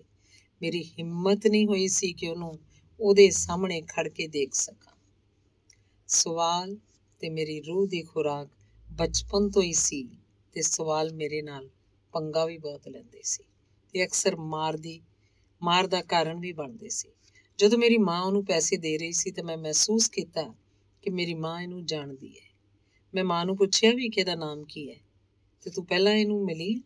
ਮਾਂ ਬੋਲੀ, ਇਹਨਾਂ ਦਾ ਕੋਈ ਨਾਮ ਨਹੀਂ ਹੁੰਦਾ, ਨਾਲੇ ਰੱਬ ਇਹਨਾਂ ਨਾਲ ਵਾਹ ਨਾ ਪਵੇ ਤਾਂ ਚੰਗਾ ਹੈ। ਮੈਂ ਬਹਿਸ ਕੀਤੀ। ਫਿਰ ਮਾਂ ਨੇ ਦੱਸਿਆ ਕਿ ਖੁਸਰੇ ਕਹਿੰਦੇ ਹਨ ਇਹਨਾਂ ਨੂੰ। ਮੇਰਾ ਦਿਮਾਗ ਹੋਰ ਉਲਝ ਗਿਆ। ਇਹ ਕਿੰਜ ਦਾ ਨਾਮ? ਖੈਰ, ਉਹਦੇ ਨਾਚ ਤੇ ਘੁੰਗਰੂਆਂ ਦਾ ਅਸਰ ਅਜੇ ਤੱਕ ਦਿਮਾਗ 'ਚ ਤਰੋ ਤਾਜ਼ਾ ਸੀ, ਇਸ ਲਈ ਬਹਿਸ ਮੇਰੇ ਅੰਦਰ ਉਤਰ ਹੀ ਨਹੀਂ ਰਹੀ ਸੀ। ਖੈਰ, ਜ਼ਿੰਦਗੀ ਦੌੜ ਰਹੀ ਸੀ। ਕਿਸੇ ਕਹਾਣੀਆਂ 'ਚ ਖੁਸਰਾ ਸ਼ਬਦ ਆਉਣ ਲੱਗ ਪਿਆ ਤੇ ਸਕੂਲ ਮੁੰਡਿਆਂ ਦੀਆਂ ਗਾਲਾਂ 'ਚ ਵੀ ਸੁਣਨ ਨੂੰ ਮਿਲ ਜਾਂਦਾ ਸੀ। ਪਰ ਇਹਦੇ ਅਰਥ ਲੱਭਣ ਦੀ ਖੁਆਇਸ਼ ਦਿਨ ਪ੍ਰਤੀ ਦਿਨ ਵੱਧਦੀ ਜਾ ਰਹੀ ਸੀ। ਦੁਨੀਆ ਦੇ ਵਰਤਾਰੇ ਤੋਂ ਇੱਕ ਗੱਲ ਸਮਝ ਆ ਗਈ ਸੀ ਕਿ ਖੁਸਰੇ ਸ਼ਬਦ 'ਚ ਇੱਕ ਭੇਦ ਹੈ। ਇਸ ਸਵਾਲ 'ਚ ਜਵਾਬ ਕਾਲਜ ਜਾ ਕੇ ਮਿਲਿਆ ਸੀ। ਮੇਰੀ ਦੋਸਤ ਨੇ ਦੱਸਿਆ ਸੀ ਕਿ ਇਹਨਾਂ ਦਾ ਲਿੰਗ ਨਹੀਂ ਹੁੰਦਾ। ਮੈਂ ਵੀ ਮਾਸੂਮੀਅਤ ਨਾਲ ਪੁੱਛਿਆ ਸੀ, ਫਿਰ ਉਹ ਬਾਥਰੂਮ ਕਿਵੇਂ ਜਾਂਦੇ ਹਨ? ਬਹੁਤ ਹੱਸੀ ਸੀ, ਪਰ ਅਜੇ ਤੱਕ ਸਵਾਲ ਬਰਕਰਾਰ ਹੈ। ਮੇਰੀ ਹਿੰਮਤ ਨਹੀਂ ਹੁੰਦੀ ਉਹਨਾਂ ਦੇ ਬਹੁਤ ਨਜ਼ਦੀਕ ਜਾਣ ਦੀ ਤੇ ਇਸ ਬਾਰੇ ਉਹਨਾਂ ਨਾਲ ਗੱਲਬਾਤ ਕਰਨ ਦੀ। ਹੌਲੀ ਹੌਲੀ ਜ਼ਿੰਦਗੀ ਸਰਕ ਰਹੀ ਸੀ। ਖੁਸਰਾ ਸ਼ਬਦ ਵੀ ਧੁੰਦਲਾ ਪੈ ਰਿਹਾ ਸੀ, ਪਰ ਉਹਦੀ ਸ਼ਕਲ ਮੇਰੇ ਜ਼ਿਹਨ 'ਚ ਆਪਣਾ ਕਬਜ਼ਾ ਕਰ ਚੁੱਕੀ ਸੀ। ਉਸ ਦੀ ਨਿਸ਼ਾਨਦੇਹੀ ਉਸ ਵਕਤ ਹੋਈ ਜਦੋਂ ਮੈਂ 8ਵੀਂ 'ਚ ਨਾਚ ਵਿਸ਼ਾ ਬਿਨਾਂ ਮਾਂ-ਬਾਪ ਦੀ ਇਜਾਜ਼ਤ ਤੋਂ ਰੱਖ ਲਿਆ ਸੀ। ਸ਼ਾਮ ਜਦੋਂ ਮੈਂ ਘੁੰਗਰੂ ਮੰਗੇ ਸੀ ਤੇ ਘਰ ਬਵਾਲ ਉੱਠ ਗਿਆ ਸੀ। ਉਸ ਦਿਨ ਤਾਨੇ ਲਈ ਖੁਸਰਾ ਸ਼ਬਦ ਘਰ 'ਚ ਇਸਤੇਮਾਲ ਹੋਇਆ ਸੀ। ਬਾਪ ਦੇ ਸ਼ਬਦ ਅੱਜ ਵੀ ਯਾਦ ਨੇ, ਤੂੰ ਖੁਸਰਿਆਂ ਨਾਲ ਨੱਚਣ ਜਾਇਆ ਕਰਨਾ ਜਾਂ ਮੁਜਰਾ ਸਿੱਖਣ ਜਾਇਆ ਕਰਨਾ ਸਕੂਲ? ਘੁੰਗਰੂ ਚਾਹੀਦੇ ਇਹਨੂੰ। ਉਹ ਕੀ ਬੋਲੇ, ਮੈਨੂੰ ਕੁਝ ਪਤਾ ਨਹੀਂ। ਮੇਰੀਆਂ ਅੱਖਾਂ ਅੱਗੇ ਉਹਦਾ ਚਿਹਰਾ ਤੇ ਘੁੰਗਰੂ ਵਾਲੇ ਪੈਰ ਘੁੰਮੀ ਜਾ ਰਹੇ ਸੀ। ਮਨ ਦੇ ਕਿਸੇ ਕੋਨੇ 'ਚ ਅੱਜ ਵੀ ਖੁਦ ਦੇ ਘੁੰਗਰੂ ਵਾਲੇ ਪੈਰ ਦੇਖਣ ਦੀ ਇੱਛਾ ਹੈ। ਜੋ ਰੱਸੀ ਮੈਂ ਘੁੰਗਰੂਆਂ ਵਾਸਤੇ ਲਈ ਸੀ, ਉਹ ਜ਼ਿੰਦਗੀ ਦਾ ਅਜਾਬ ਬਣ ਗਈ ਸੀ। ਹੌਸਲਾ ਇਕੱਠਾ ਕਰਦੀ ਡਾਂਸ ਸਿੱਖਣ ਦਾ, ਪਰ ਡਰ ਅੱਗੇ ਉਹ ਟੁੱਟ ਜਾਂਦਾ। ਪਰ ਅੱਜ ਸਮਝ ਆਉਂਦੀ ਹੈ ਕਿ ਡਰ ਨਹੀਂ, ਹੌਸਲਾ ਕਮਜ਼ੋਰ ਹੁੰਦਾ ਹੈ। खैर जिंदगी दे खट्टे मिठे दौर चल रहे सी। चिरां तक मैं खुसरे नहीं देखे ते ना ही कोई याद तंग करदी। खुसरियां दा रिश्ता सिर्फ जशनां नाल है, ਇਹ ਗੱਲ ਮੈਨੂੰ ਸਮਝ ਆ ਚੁੱਕੀ ਸੀ। ਵੱਡੇ ਭਰਾ ਦੇ ਵਿਆਹ ਤੇ ਜਦੋਂ ਖੁਸਰੇ ਆਏ ਸੀ ਤੇ ਮੈਨੂੰ ਹੈਰਾਨੀ ਨਹੀਂ ਹੋਈ ਸੀ। ਮੇਰੀ ਮਾਂ ਨੇ ਜਦੋਂ ਉਹਨਾਂ ਨਾਲ ਗੱਲਬਾਤ ਕੀਤੀ ਉਸ ਵੇਲੇ ਹੈਰਾਨੀ ਜ਼ਰੂਰ ਹੋਈ ਸੀ। ਪਹਿਲੀ ਵਾਰ ਉਸ ਖੁਸਰੇ ਦਾ ਨਾਮ ਲੈ ਕੇ ਪੁੱਛਿਆ ਸੀ ਮਾਂ ਨੇ ਕਿ ਸੁਮਨ ਨਹੀਂ ਆਈ। ਮਾਂ ਨੂੰ ਪਤਾ ਸੀ ਉਹਦਾ ਨਾਮ ਸੁਮਨ ਹੈ, ਫਿਰ ਮੈਨੂੰ ਝੂਠ ਕਿਉਂ ਬੋਲਿਆ ਸੀ? ਉਸ ਦਿਨ ਹੀ ਖਬਰ ਮਿਲੀ ਸੀ ਕਿ ਉਹ ਮਰ ਗਈ ਹੈ। ਮਾਂ ਤੇ ਚਾਚੀ ਦੋਵਾਂ ਦੀ ਮੂੰਹ ਨਿਕਲਿਆ ਸੀ ਕਿ ਚੰਗਾ ਹੋਇਆ ਛੁਟਕਾਰਾ ਮਿਲਿਆ। ਉਹਦਾ ਮਰਨਾ ਛੁਟਕਾਰਾ ਤੇ ਸਾਡਾ ਮਰਨਾ ਅਫਸੋਸ। ਵਾਹ ਰੀ ਦੁਨੀਆ। ਖੈਰ ਮੇਰੇ ਵਿਆਹ ਦਾ ਵਕਤ ਵੀ ਆ ਗਿਆ ਤੇ ਵਿਡੰਬਣਾ ਦੇਖੋ, ਖੁਸਰੇ ਮੇਰੀ ਗੈਰ ਮੌਜੂਦਗੀ 'ਚ ਘਰ ਆਈ। ਹੁਣ ਸੋਚਦੀ ਹਾਂ ਤੇ ਮੈਨੂੰ ਇੱਕ ਪਹੇਲੀ ਤੇ ਚਮਤਕਾਰ ਦੋਵੇਂ ਲੱਗਦੇ ਆ। ਇਸ ਹਾਦਸੇ 'ਚ ਅਮਿਤ ਜੀ ਦੇ ਇਸ ਦੁਨੀਆ ਤੋਂ ਤੁਰ ਜਾਣ ਬਾਅਦ ਜਦੋਂ ਮੈਂ ਬਾਹਰ ਦੀ ਦੁਨੀਆ 'ਚ ਕਦਮ ਰੱਖਿਆ ਤੇ ਪਹਿਲਾ ਸਾਹਮਣਾ ਮੇਰਾ ਖੁਸਰੇ ਨਾਲ ਹੋਇਆ। ਮੈਂ ਲੁਧਿਆਣੇ ਜਾ ਰਹੀ ਸੀ ਤੇ ਮੇਰੇ ਕੋਲ ਉਸ ਵਕਤ 500 ਰੁਪਏ ਸੀ ਤੇ ਮੈਂ ਅੰਦਰੋਂ ਡਰੀ ਹੋਈ ਸੀ ਕਿ ਕਿਤੇ ਮੈਨੂੰ ਦੇਣੇ ਹੀ ਨਾ ਪੈ ਜਾਣ। ਉਹ ਮੇਰੇ ਕੋਲ ਆਇਆ, ਰੁਕਿਆ। ਉਹਦੀਆਂ ਨਜ਼ਰਾਂ 'ਚ ਪਤਾ ਨਹੀਂ ਕੀ ਕਸ਼ਿਸ਼ ਸੀ ਕਿ ਮੈਂ 500 ਦਾ ਨੋਟ ਉਹਦੇ ਹੱਥ ਧਰ ਦਿੱਤਾ। ਉਹ ਮੁਸਕਰਾਈ, ਮੈਂ ਮੁਸਕਰਾਈ। ਇਸ ਮੁਸਕਰਾਹਟ 'ਚ 450 ਰੁਪਏ ਉਹਨੇ ਵਾਪਸ ਕਰ ਦਿੱਤੇ ਤੇ ਮੇਰੇ ਮੱਥੇ ਉੱਤੇ ਉਹਨੇ ਚੁੰਮਣ ਲਿੱਤਾ ਤੇ ਬੋਲਿਆ ਕਿ ਆਪਣਾ ਹੌਸਲਾ ਇੰਝ ਹੀ ਬਣਾਈ ਰੱਖੀ। ਉਹਦੀ ਨਜ਼ਰ ਨੇ ਮੇਰੀ ਨਜ਼ਰ 'ਚ ਪਤਾ ਨਹੀਂ ਕੀ ਲੱਭਿਆ ਕਿ ਉਹਦੇ ਬੋਲਾਂ 'ਚ ਉਹ ਦੁਆ ਆਈ ਜਿਹਦੀ ਮੈਨੂੰ ਲੋੜ ਸੀ।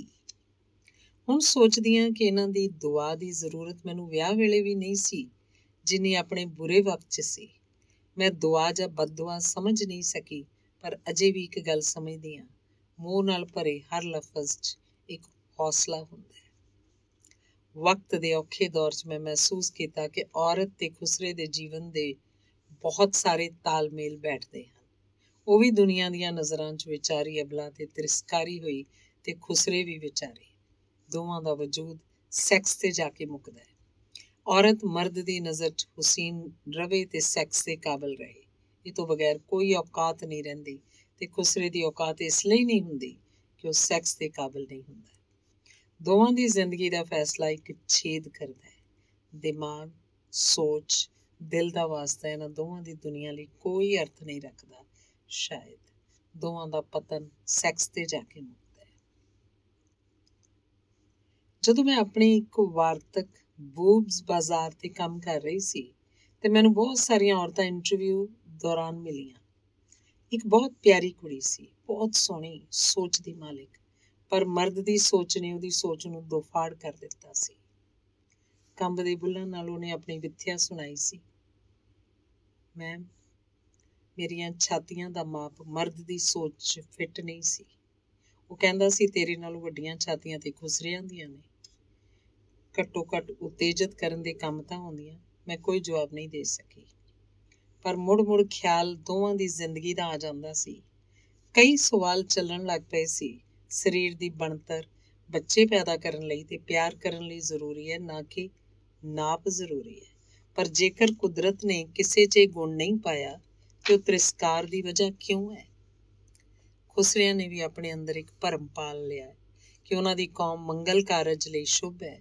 ਆਪਣੀ ਇਸ ਸੋਚ ਦਾ ਉਹਨਾਂ ਨੇ ਖੂਬ ਫਾਇਦਾ ਲਿਆ ਤੇ ਆਪਣੀਆਂ ਬਦਦੁਆ ਦੇ ਕਰੋਪ ਨਾਲ ਦੁਨੀਆ ਨੂੰ ਡਰਾਈ ਰੱਖਿਆ। ਵਾਹ, ਇਹ ਕੌਮ ਅੰਦਰੋਂ ਡਰੀ ਸੀ ਪਰ ਬਾਹਰੋਂ ਪੂਰੀ ਰੋਹਬਦਾਰ ਸੀ। ਖੁਸਰਿਆਂ ਨੂੰ ਸਿਰਫ 2 ਖੁਸ਼ੀ ਦੇ ਮੌਕੇ ਤੇ ਬੁਲਾਇਆ ਜਾਂਦਾ ਸੀ, ਇੱਕ ਵਿਆਹ ਤੇ ਦੂਜਾ ਮੁੰਡਾ ਜੰਮਣ ਤੇ। ਇਸ ਗੱਲ ਨਾਲ ਇੱਕ ਗੱਲ ਸਾਬਤ ਹੁੰਦੀ ਹੈ ਕਿ ਕੁੜੀਆਂ ਦਾ ਜਨਮ ਖੁਸਰਿਆਂ ਦੀ ਵਧਾਈ ਦੇ ਕਾਬਲ ਨਹੀਂ। ਸ਼ੁਕਰ ਹੈ ਸੱਚੀ ਮੁੱਚੀ ਰੱਬ ਨੇ ਇਹਨਾਂ ਦੀ ਹਰ ਦੁਆ ਨੂੰ ਮਾਣ ਨਹੀਂ ਦਿੱਤਾ, ਨਹੀਂ ਤਾਂ ਕੁੜੀਆਂ ਦਾ ਵਜੂਦ ਭਾਰਤ 'ਚ ਪਹਿਲਾਂ ਹੀ ਖਤਮ ਹੋ ਜਾਂਦਾ। ਇੱਕ ਸਵਾਲ ਤੇ ਖੁਸਰਿਆਂ ਨੂੰ ਵੀ ਕਰਨਾ ਬਣਦਾ ਹੈ, ਕਿਉਂ ਉਹਨਾਂ ਨੇ ਨੱਚ ਕੇ ਮੰਗਣ ਦੇ ਖਿਲਾਫ ਆਪਣੀ ਜੰਗ ਨਹੀਂ ਛੇੜੀ? ਸਰੀਰ ਦੀ ਬਣਤਰ ਦਾ ਦਿਮਾਗ ਨਾਲ ਤੇ ਸੋਚ ਨਾਲ ਕੀ ਤਾਲਮੇਲ ਹੈ? ਪੜ੍ਹਨ ਦਾ, ਕੰਮ ਕਰਨ ਦਾ ਸਰੀਰ ਦੀ ਬਣਤਰ ਦਾ ਕੀ ਤਾਲਮੇਲ ਹੈ? ਇੱਕ ਸਵਾਲ ਤੇ ਉਹਨਾਂ ਮਾਵਾਂ ਨੂੰ ਵੀ ਬਣਦਾ ਜੋ ਆਪਣੀ ਮਮਤਾ ਦਾ ਫੈਸਲਾ ਲਿੰਗ ਦੇ ਆਧਾਰ ਤੇ ਕਰਦੀ ਹੈ। ਜਿਨ੍ਹਾਂ ਘਰਾਂ 'ਚ ਬੱਚੇ ਗੇ, ਲੈਸਬੀਅਨ ਤੇ ਖੁਸਰੇ ਨਿਕਲ ਆਉਣ, ਉਹਨਾਂ ਨੂੰ ਸਭ ਤੋਂ ਪਹਿਲਾਂ ਤਿਰਸਕਾਰ ਮਾਂ-ਬਾਪ ਦਾ ਮਿਲਦਾ ਹੈ। ਸ਼ੁਕਰ ਹੈ ਗੇ ਦਾ ਪਤਾ ਦੇਰ ਬਾਅਦ ਲੱਗਦਾ ਹੈ, ਨਹੀਂ ਤੇ ਵਿਚਾਰਿਆਂ ਦੀ ਗਤੀ ਖੁਸਰਿਆਂ ਤੋਂ ਵੀ ਮਾੜੀ ਹੋਣੀ ਸੀ। ਮਾਂ ਦੀ ਮਮਤਾ ਦੀਆਂ ਵੱਡੀਆਂ ਉਦਾਹਰਨਾਂ ਦਿੰਦੇ ਹਨ, ਪਰ ਮਾਫ਼ ਕਰਨਾ, ਮਾਂ ਦਾ ਰਿਸ਼ਤਾ ਵੀ ਸਵਾਰਥ ਤੋਂ ਵਾਂਝਾ ਨਹੀਂ ਹੁੰਦਾ। ਇਸ ਬਾਰੇ ਗੱਲ ਫੇਰ ਕਦੀ ਸਹੀ। ਖੈਰ, ਜ਼ਿੰਦਗੀ ਨੇ ਕਰਵਟ ਲਈ। ਮੈਂ ਮਜ਼ਾਕ 'ਚ ਮਿਸਿਜ਼ ਇੰਡੀਆ ਦਾ ਫਾਰਮ ਭਰ ਲਿੱਤਾ ਤੇ ਜਦੋਂ ਮੇਰੀ ਇੰਟਰਵਿਊ ਸੀ, ਉਸੇ ਦਿਨ ਮੈਨੂੰ ਪਤਾ ਲੱਗਾ ਕਿ ਮੇਰੀ ਇੰਟਰਵਿਊ ਇੱਕ ਖੁਸਰੇ ਨੇ ਲੈਣੀ ਹੈ। ਉਸੇ ਦਿਨ ਹੀ ਮੈਨੂੰ ਪਤਾ ਲੱਗਾ ਕਿ ਹੁਣ ਕਾਨੂੰਨ ਨੇ ਨਵਾਂ ਸ਼ਬਦ ਦੇ ਦਿੱਤਾ ਹੈ, ਟਰਾਂਸਜੈਂਡਰ, ਤੇ ਮਿਸਿਜ਼ ਇੰਡੀਆ ਪ੍ਰੋਗਰਾਮ ਦੀ ਕਰਤਾ ਧਰਤਾ ਪਹਿਲੀ ਟਰਾਂਸਜੈਂਡਰ ਇੰਟਰਨੈਸ਼ਨਲ ਮਾਡਲ ਸੀ। ਉਹ ਦਿਨ ਮੇਰੀ ਜ਼ਿੰਦਗੀ ਦਾ ਸਭ ਤੋਂ ਹੈਰਾਨੀਜਨਕ ਦਿਨ ਸੀ। ਖੈਰ, ਉਸ ਦਿਨ ਮੇਰੇ ਅੰਦਰ ਜਨੂੰਨ ਆ ਗਿਆ ਸੀ, ਉਹਨੂੰ ਕੋਲੋਂ ਦੀ ਦੇਖਣ ਦਾ ਤੇ ਇੰਟਰਵਿਊ 'ਚ ਪਾਸ ਹੋਣ ਦਾ। ਰੱਬ ਨੇ ਸੁਣੀ ਤੇ ਮੈਂ ਪਾਸ ਹੋਈ ਤੇ 4 ਦਿਨ ਉਸ ਨਾਲ ਰਹਿਣ ਦਾ ਮੌਕਾ ਮਿਲਿਆ। ਉਹਦਾ ਨਾਮ ਨਾਜ਼ ਸੀ। ਇੱਕ ਛੱਤ ਥੱਲੇ ਪੂਰੇ ਇੰਡੀਆ ਦੀਆਂ ਉਹ ਔਰਤਾਂ ਇਕੱਠੀਆਂ ਕੀਤੀਆਂ ਸੀ ਜੋ ਅਲੱਗ ਸੋਚ ਰੱਖਦੀਆਂ ਸੀ। ਹਰ ਰਾਊਂਡ ਨਾਜ਼ ਦੀ ਸੋਚ ਦੀ ਪੁਸ਼ਟੀ ਕਰਦਾ ਸੀ। ਉਹਦੇ ਸਵਾਲ ਧੁਰ ਅੰਦਰੋਂ ਹਿਲਾ ਦਿੰਦੇ ਸੀ। ਮਜ਼ਾ ਆ ਰਿਹਾ ਸੀ ਇਹ ਦੇਖ ਕੇ ਕਿ ਇੱਕ ਟਰਾਂਸਜੈਂਡਰ ਔਰਤ ਨੂੰ ਸਬਕ ਦੇ ਰਹੀ ਸੀ ਕਿ ਖੁਦ ਦੇ ਹੁਨਰ ਦੀ ਪਹਿਚਾਣ ਕਰੋ। ਮਰਦ ਦੀ ਮੁਹੱਬਤ ਦੇ ਵਿਯੋਗ 'ਚ ਖੁਦ ਨੂੰ ਪਾਗਲ ਨਾ ਬਣਾਓ ਤੇ ਨਾ ਹੀ ਆਪਣੀ ਜ਼ਿੰਦਗੀ ਕਿਸੇ ਲਈ ਦਾਅ 'ਤੇ ਲਾਓ। ਉਹਦੇ ਬੋਲਣ 'ਚ ਜੋ ਕਰਾਰਾਪਨ ਤੇ ਪੁਖਤਗੀ ਸੀ, ਉਹ ਬਿਆਨ ਨਹੀਂ ਕੀਤੀ ਜਾ ਸਕਦੀ। ਉਸ ਦਿਨ ਮੈਨੂੰ ਸਮਝ ਆਈ ਸੀ, ਤੁਹਾਡੀ ਆਪਣੀ ਸੋਚ ਦੀ ਪੁਖਤਗੀ ਹੀ ਤੁਹਾਡਾ ਅਸਲ ਸਾਥ ਹੈ। ਜਦੋਂ ਨਾਜ਼ ਮੈਨੂੰ ਤਾਜ ਪਹਿਨਾ ਰਹੀ ਸੀ, ਮੇਰੀਆਂ ਨਜ਼ਰਾਂ ਅੱਗੇ ਬਚਪਨ ਵਾਲੇ ਖੁਸਰੇ ਦੀ ਸ਼ਕਲ ਤੇ ਉਹਨਾਂ ਮਰਦਾਂ ਦੀ ਸੋਚ ਚੱਲ ਰਹੀ ਸੀ ਜੋ ਸਮਝਦੇ ਸੀ ਕਿ ਔਰਤ ਜੇਕਰ ਮਰਦ ਅੱਗੇ ਝੁਕਦੀ ਨਹੀਂ, ਉਹ ਕੁਝ ਹਾਸਲ ਨਹੀਂ ਕਰ ਸਕਦੀ। ਮੇਰੀ ਸੋਚ ਮਰਦਾਂ ਦੀ ਹਾਣ ਦੀ ਨਹੀਂ ਸੀ। ਬਹੁਤ ਸਾਰੀ ਜਿੱਲਤ ਅਲੱਗ ਸੋਚ ਕਾਰਨ ਸਹਿਣੀ ਪਈ, ਪਰ ਨਾਜ਼ ਨੂੰ ਮਿਲਣ ਬਾਅਦ ਮੇਰੀਆਂ ਸਾਰੀਆਂ ਸ਼ਿਕਾਇਤਾਂ ਮੁੱਕ ਗਈਆਂ। ਹੁਣ ਮੈਂ ਸਿਰਫ ਆਪਣੀ ਸੋਚ ਤੇ ਯਕੀਨ ਰੱਖਦੀ ਹਾਂ।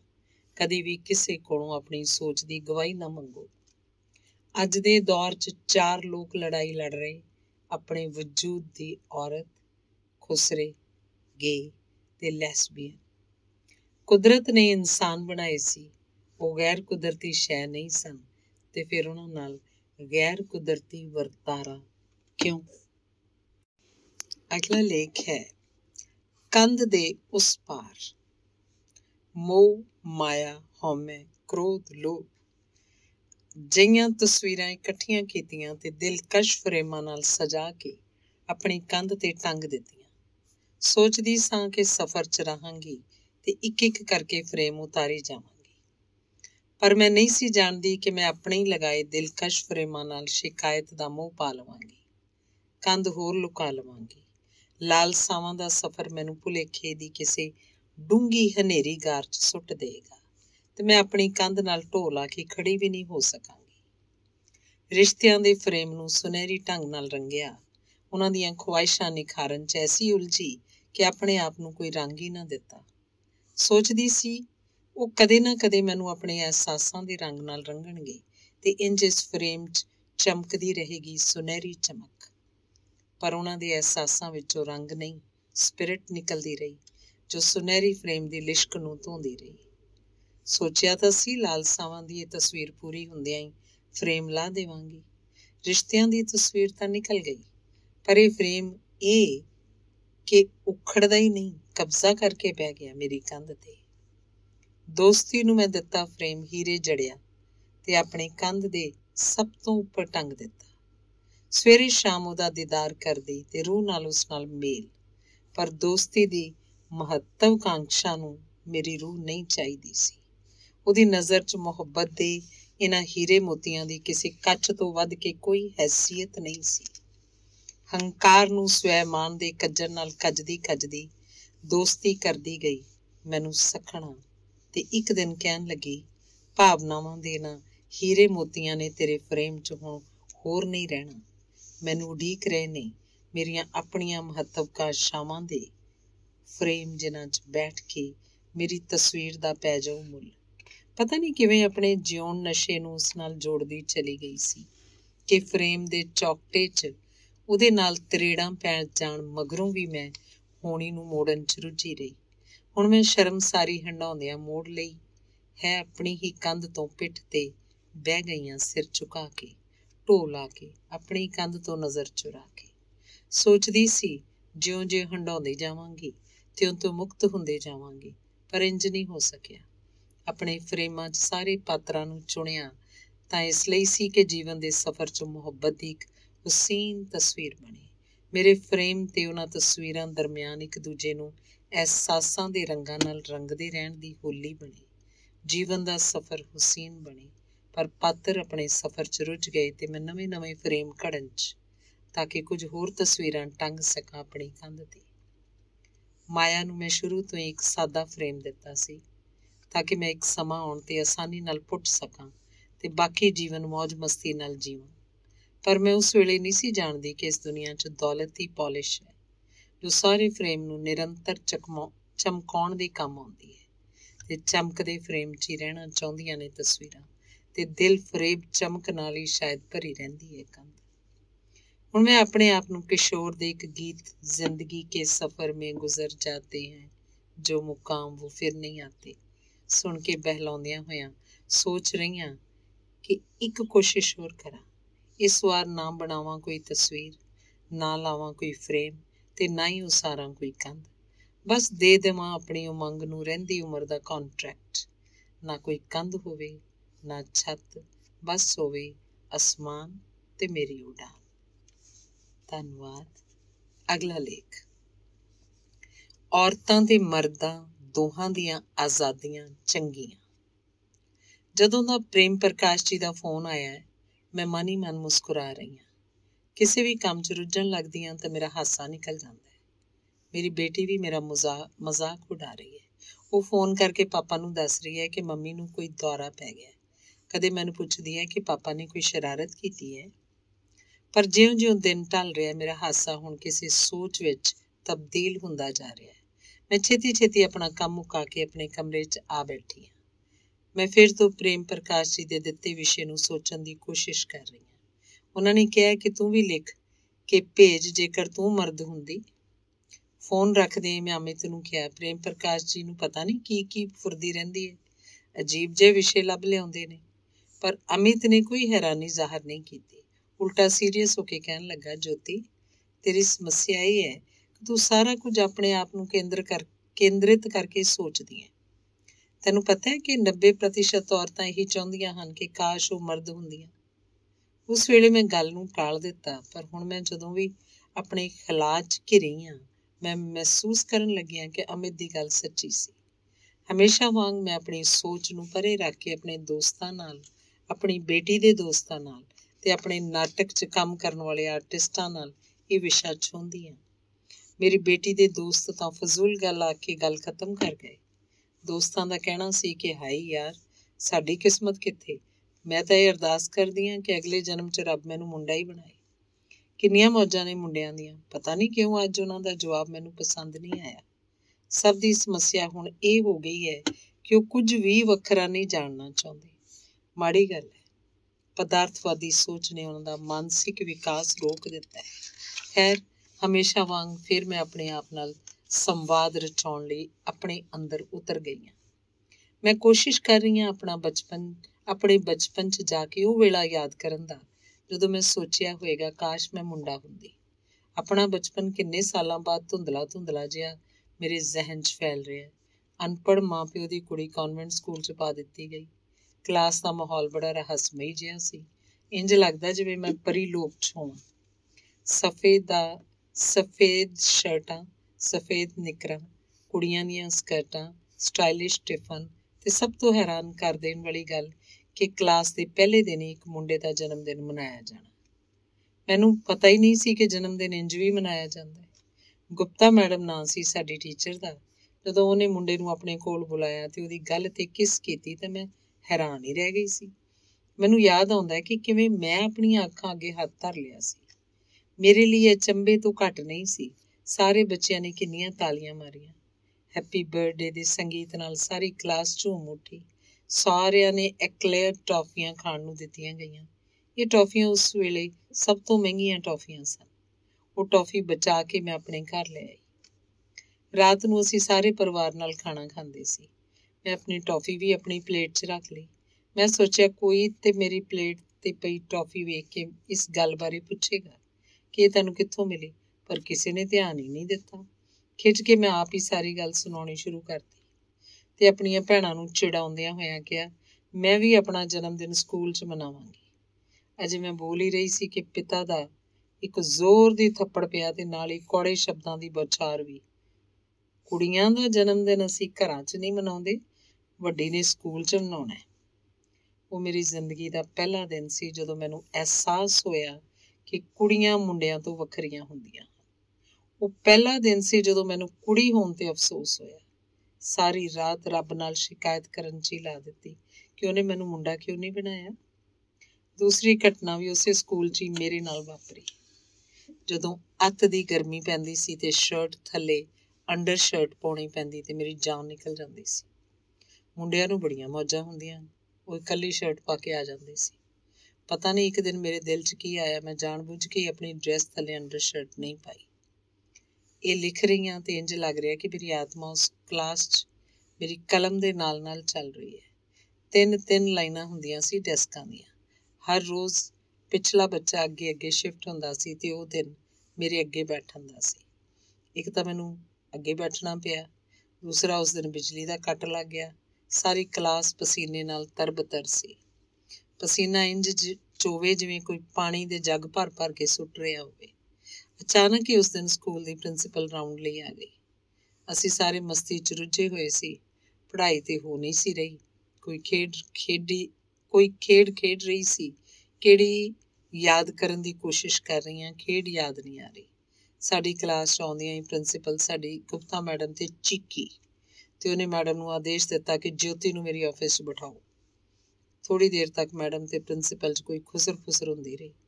ਫਿਰ ਮੈਨੂੰ ਮੈਡਮ ਪ੍ਰਿੰਸੀਪਲ ਦੇ ਆਫਿਸ ਲੈ ਗਈ ਤੇ ਸਟੂਲ ਤੇ ਬਿਠਾ ਦਿੱਤਾ। ਮੈਡਮ ਵੀ ਮੇਰੇ ਲਾਗੇ ਖੜੀ ਹੋ ਗਈ। ਪ੍ਰਿੰਸੀਪਲ ਆਈ ਤੇ ਇੱਕ ਜ਼ੋਰ ਦਾ ਥੱਪੜ ਮੇਰੇ ਮੂੰਹ ਤੇ ਮਾਰਿਆ ਤੇ ਬੋਲੀ, ਤੇਰੀ ਅੰਡਰ ਸ਼ਰਟ ਕਿੱਥੇ ਹੈ? ਮੈਂ ਝੂਠ ਬੋਲਿਆ, ਪਾਉਣੀ ਭੁੱਲ ਗਈ, ਪਰ ਅਸਲ 'ਚ ਕਹਿਣਾ ਤਾਂ ਇਹ ਚਾਹੁੰਦੀ ਸੀ ਕਿ ਫਿਰ ਕੀ ਹੋਇਆ, ਮੁੰਡੇ ਵੀ ਤਾਂ ਨਹੀਂ ਪਾ ਕੇ ਆਉਂਦੇ। ਪਰ ਮੇਰੀ ਹਿੰਮਤ ਹੀ ਨਹੀਂ ਪਈ। ਥੋੜ੍ਹੀ ਦੇਰ ਬਾਅਦ ਮੇਰੇ ਪਾਪਾ ਮੈਨੂੰ ਸਕੂਲੋਂ ਲੈਣ ਆ ਗਏ। ਉਹਨਾਂ 'ਚ ਕੀ ਗੱਲਬਾਤ ਹੋਈ ਮੈਨੂੰ ਯਾਦ ਨਹੀਂ। ਇੰਨਾ ਯਾਦ ਹੈ ਕਿ ਮੈਂ ਸਟੂਲ ਤੇ ਬੈਠੀ ਬੇਚੈਨੀ 'ਚ ਆਪਣੀਆਂ ਲੱਤਾਂ ਹਿਲਾਈ ਜਾ ਰਹੀ ਸੀ। ਇਹ ਦੂਸਰੀ ਵਾਰ ਸੀ ਜਦੋਂ ਮੈਨੂੰ ਅਫਸੋਸ ਹੋਇਆ ਆਪਣੀ ਕੁੜੀ ਹੋਣ ਤੇ। ਹੁਣ ਮੈਂ ਸੋਚਦੀ ਹਾਂ ਉਸ ਵੇਲੇ ਸਰੀਰ ਨੇ ਅਜੇ ਕੋਈ ਵਿਕਾਸ ਵੀ ਨਹੀਂ ਸੀ ਕੀਤਾ, ਫਿਰ ਵੀ ਮਾਮੂਲੀ ਜਿਹੀ ਗੱਲ ਦੀ ਇੰਨੀ ਸਜ਼ਾ। ਉਸ ਦਿਨ ਤੋਂ ਬਾਅਦ ਮੇਰੀ ਮੰਮੀ ਦੀ ਪੱਕੀ ਡਿਊਟੀ ਲੱਗ ਗਈ ਮੇਰੀ ਚੈਕਿੰਗ ਦੀ। ਮੰਮੀ ਰੋਜ਼ ਸਵੇਰੇ ਤਿਆਰ ਹੋਣ ਲੱਗਿਆ ਪੁੱਛਦੀ ਕਿ ਅੰਡਰ ਸ਼ਰਟ ਪਾ ਲਈ। ਇਹ ਗੱਲ ਮੇਰੇ ਅੰਦਰ ਘਰ ਕਰ ਗਈ। ਇਹਦਾ ਅਸਰ ਮੇਰੀ ਮਾਂ ਬਣ ਜਾਣ ਤੱਕ ਵੀ ਮੇਰੇ ਨਾਲ ਰਿਹਾ।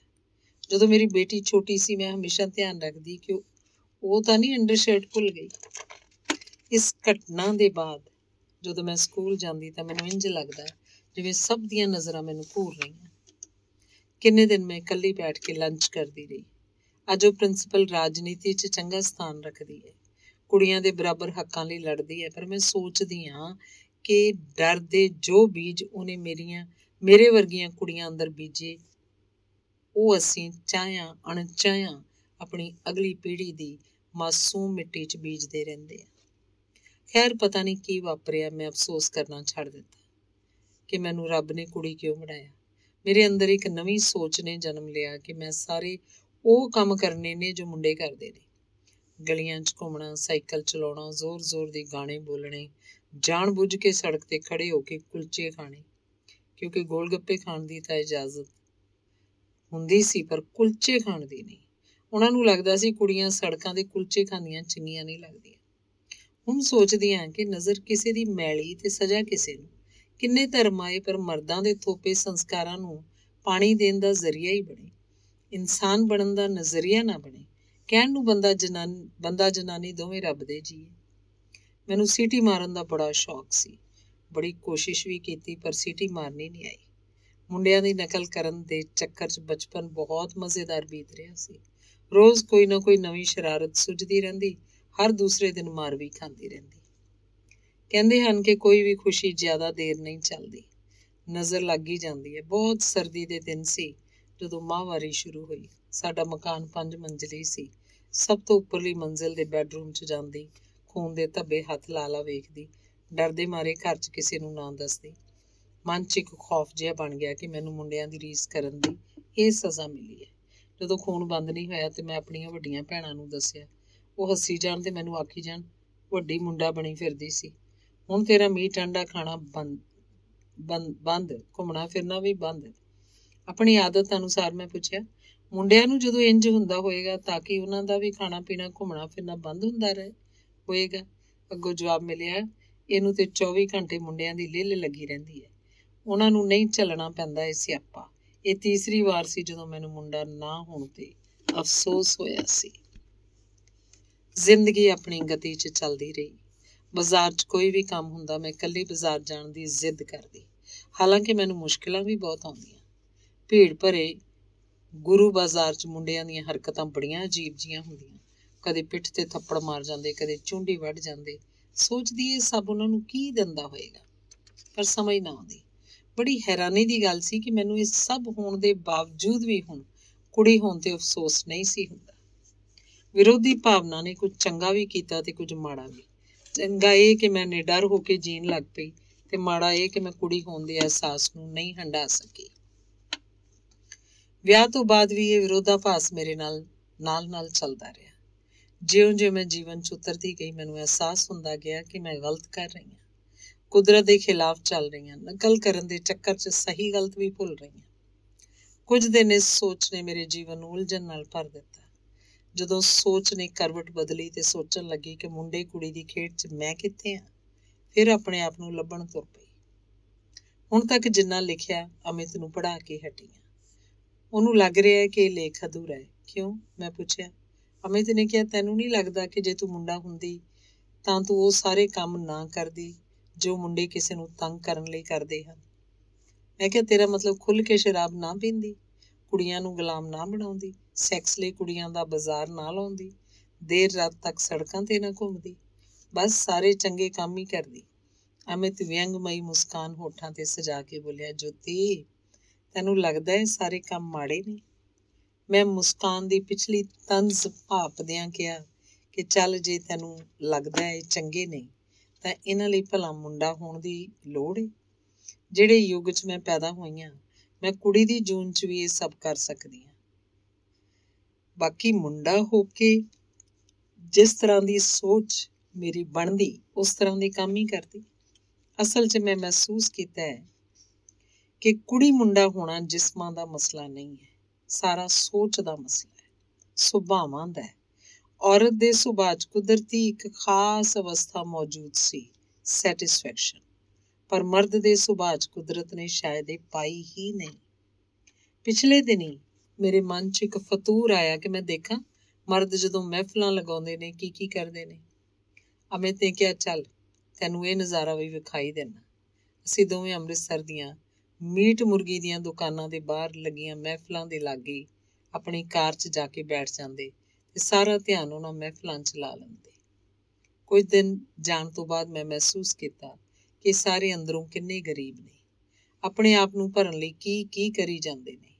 ਕਦੇ ਗੱਲ ਤੇ ਗਾਲ ਕੱਢਦੇ, ਵਿਚਾਰੇ ਮੁਰਗੇ ਦੀ ਲੱਤ ਤੇ ਦੰਦ ਵੱਢਦੇ, ਕਦੇ ਆਪਣੇ ਸੈਕਸ ਦੇ ਅਫਲਾਤੂਨੀ ਕਿੱਸੇ ਸੁਣਾਈ ਜਾਂਦੇ, ਬਾਹਰ ਰੱਖੀਆਂ ਔਰਤਾਂ ਦੇ ਕਿੱਸੇ ਬਿਆਨ ਕਰਦੇ, ਮੁੱਛਾਂ ਨੂੰ ਤਾ ਦਿੰਦੇ ਤੇ ਇੱਕ ਗਾਲ ਆਪਣੀ ਬੀਵੀ ਨੂੰ ਜ਼ਰੂਰ ਕੱਢਦੇ। ਪੀਣ ਤੋਂ ਬਾਅਦ ਉਹਨਾਂ ਦੇ ਇੱਕ ਦੂਜੇ ਤੇ ਡਿੱਗਣ ਦੇ ਬੜੇ ਖੂਬਸੂਰਤ ਨਜ਼ਾਰੇ ਵੇਖੇ।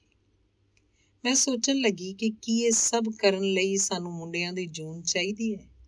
ਮੇਰੇ ਅਨੁਭਵ ਅਨੁਸਾਰ ਔਰਤਾਂ ਨਾਲੋਂ ਬਹੁਤੇ ਮਰਦਾਂ ਦਾ ਜੀਵਨ ਜ਼ਿਆਦਾ ਬੋਰ ਹੁੰਦਾ ਹੈ। ਉਹਨਾਂ ਦੀਆਂ ਗੱਲਾਂ ਬਾਤਾਂ 'ਚ ਕੋਈ ਬਦਲਾਅ ਘੱਟ ਹੀ ਹੁੰਦਾ ਹੈ।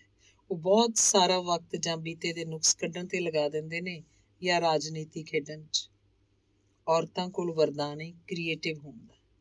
ਅੱਜ ਵੀ ਜਦੋਂ ਮੈਂ ਆਪਣੀਆਂ ਭੈਣਾਂ ਨਾਲ, ਪੁਰਾਣੀਆਂ ਸਹੇਲੀਆਂ ਨਾਲ ਬੈਠਦੀ ਹਾਂ ਤਾਂ ਬਿਨਾਂ ਪੀਤਿਆਂ ਇੱਕ ਅਜੀਬ ਜਿਹਾ ਸਰੂਰ ਆ ਜਾਂਦਾ ਹੈ।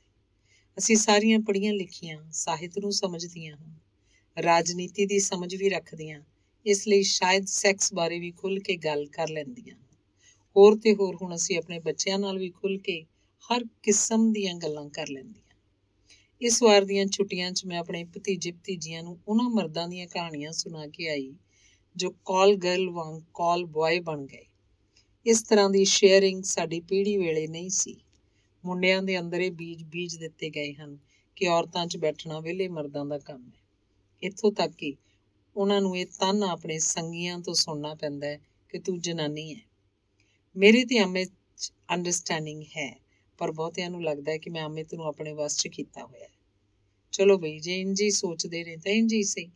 ਜੇ ਔਰਤ 'ਚ ਇੰਨੀ ਸ਼ਕਤੀ ਹੈ ਕਿ ਉਹ ਬੰਦੇ ਨੂੰ ਆਪਣੇ ਵੱਸ 'ਚ ਕਰ ਲਵੇ, ਤਾਂ ਔਰਤ ਦੀ ਜੂਨ ਮੇਰੇ ਲਈ ਕਮਾਲ ਦੀ ਹੋਈ। ਫਿਰ ਮੈਂ ਕਿਉਂ ਸੋਚਾਂ ਕਿ ਮੈਂ ਮਰਦ ਹੁੰਦੀ। ਲਿਖਦਿਆਂ ਲਿਖਦਿਆਂ ਮੈਨੂੰ ਖਿਆਲ ਆਇਆ ਕਿ ਮੈਂ ਖਾਣਾ ਵੀ ਬਣਾਉਣਾ ਹੈ। ਦੇਖਿਆ ਕ੍ਰੀਏਟੀਵਿਟੀ ਦਾ ਸਾਡੇ ਜੀਵਨ ਦੇ ਪਲ ਪਲ 'ਚ ਪਈ ਹੈ, ਬਸ ਲੋੜ ਹੈ ਇਹਨੂੰ ਮਾਨਣ ਦੀ। ਖਾਣਾ ਬਣਾਉਂਦਿਆਂ ਬਣਾਉਂਦਿਆਂ ਸੋਚ ਰਹੀ ਹਾਂ ਕਿ ਝੂਠੀ ਮੂਠੀ ਸੋਚਾਂ ਜੇ ਮਰਦ ਹੁੰਦੀ ਤਾਂ ਹੋਰ ਕੀ ਕੀ ਕਰਦੀ। ਪਰ ਮੈਂ ਸੋਚਣ 'ਚ ਸਫਲ ਨਹੀਂ ਹੋ ਸਕੀ। ਹਾਂ, ਅਚਨਚੇਤ ਮੈਂ ਫਿਰ ਕੁੜੀਆਂ ਤੇ ਮੁੰਡਿਆਂ ਦਾ ਕੰਪੈਰੀਜ਼ਨ ਕਰਨ ਲੱਗ ਪਈ। ਇੱਕ ਸੋਚਦੀ ਤੇ ਉਹਨੂੰ ਤੋਲਦੀ, ਫਿਰ ਦੂਜੀ ਸੋਚਦੀ ਉਹਨੂੰ ਵੀ ਤੋਲਦੀ। ਇੱਕਦਮ ਮੈਂ ਸਿਰ ਝਟਕਿਆ। ਸੋਚਿਆ, ਇਹ ਮੈਂ ਕੀ ਕਰ ਰਹੀ ਹਾਂ। ਲੈ ਦੇ ਕੇ ਸੋਚਦੀ ਸੂਈ ਤਾਂ ਇੱਕ ਸਿਰੇ ਤੋਂ ਦੂਜੇ ਸਿਰੇ ਤੱਕ ਹੀ ਝੂਲ ਰਹੀ ਹੈ। ਅਸਲ 'ਚ ਕੰਪੈਰੀਜ਼ਨ ਬੁਨਿਆਦੀ ਗਲਤੀ ਹੈ। ਕੰਪੈਰੀਜ਼ਨ ਸਿਰਫ ਦੂਜੇ ਸਿਰੇ ਵੱਲ ਤੱਕਦਾ, ਆਪਣੀ ਹੋਂਦ ਨਹੀਂ ਮਾਣਦਾ। ਵੇਖਿਆ ਜਾਏ ਤਾਂ ਆਪਣੀ ਸਹੂਲਤ ਅਨੁਸਾਰ ਕਦੇ ਮਰਦ ਨੇ ਔਰਤ ਨੂੰ ਗੁਲਾਮ ਬਣਾਇਆ ਤੇ ਕਦੇ ਔਰਤ ਨੇ ਮਰਦ ਨੂੰ। ਦੋਹਾਂ ਨੇ ਆਪਣੀ ਮਿਲੀ ਹੋਂਦ ਦੀ ਸੁਤੰਤਰਤਾ ਨਹੀਂ ਮਾਣੀ। ਇਸ ਲਈ ਮਰਦ ਔਰਤ ਤੋਂ ਭੱਜਦਾ ਰਿਹਾ ਤੇ ਔਰਤ ਮਰਦ ਤੋਂ। ਆਪਣੇ ਆਪ ਨੂੰ ਪਹਿਚਾਨਣ ਤੋਂ ਬਾਅਦ ਮੈਂ ਚਾਹ ਕੇ ਵੀ ਨਹੀਂ ਸੋਚ ਪਾ ਰਹੀ ਕਿ ਕਾਸ਼ ਮੈਂ ਮੁੰਡਾ ਹੁੰਦੀ। ਧੰਨਵਾਦ। ਅਗਲਾ ਲੇਖ ਹੈ ਵਰੀਣਾ। ਅੱਜ ਮੇਰੀ ਚਾਚੀ ਦਾ ਵਰੀਣਾ ਹੈ। ਵਰੀਣਾ ਯਾਨੀ ਕਿ 1 ਸਾਲ ਦਾ ਬੀਤ ਜਾਣਾ, ਘਰ 'ਚ ਪਾਠ ਦਾ ਰੱਖਿਆ ਜਾਣਾ ਤੇ ਮਰਨ ਵਾਲੇ ਨੂੰ ਯਾਦ ਕਰਨਾ। ਮਰਨ ਵਾਲਾ ਯਾਦ ਆਉਂਦਾ ਜਾਂ ਨਹੀਂ, ਇਹ ਤਾਂ ਪਤਾ ਨਹੀਂ। ਮੈਂ ਸੋਚ ਰਹੀ ਹਾਂ ਮੈਂ ਵਰੀਣੇ 'ਚ ਜਾਵਾਂ ਕਿ ਨਾ ਜਾਵਾਂ। ਮੇਰੇ ਪਰਿਵਾਰ ਦਾ ਹਰ ਮੈਂਬਰ ਮੈਨੂੰ ਸਮਝਾ ਰਿਹਾ ਕਿ ਮੈਨੂੰ ਜਾਣਾ ਚਾਹੀਦਾ, ਪਰ ਮੈਂ ਬਹੁਤ ਹੈਰਾਨ ਹਾਂ। ਮੈਂ ਪਰਿਵਾਰ ਦੇ ਇਹਨਾਂ ਜੀਆਂ ਬਾਰੇ ਤੇ ਉਸ ਔਰਤ ਦੇ ਰਿਸ਼ਤੇ ਬਾਰੇ ਸੋਚ ਰਹੀ ਹਾਂ।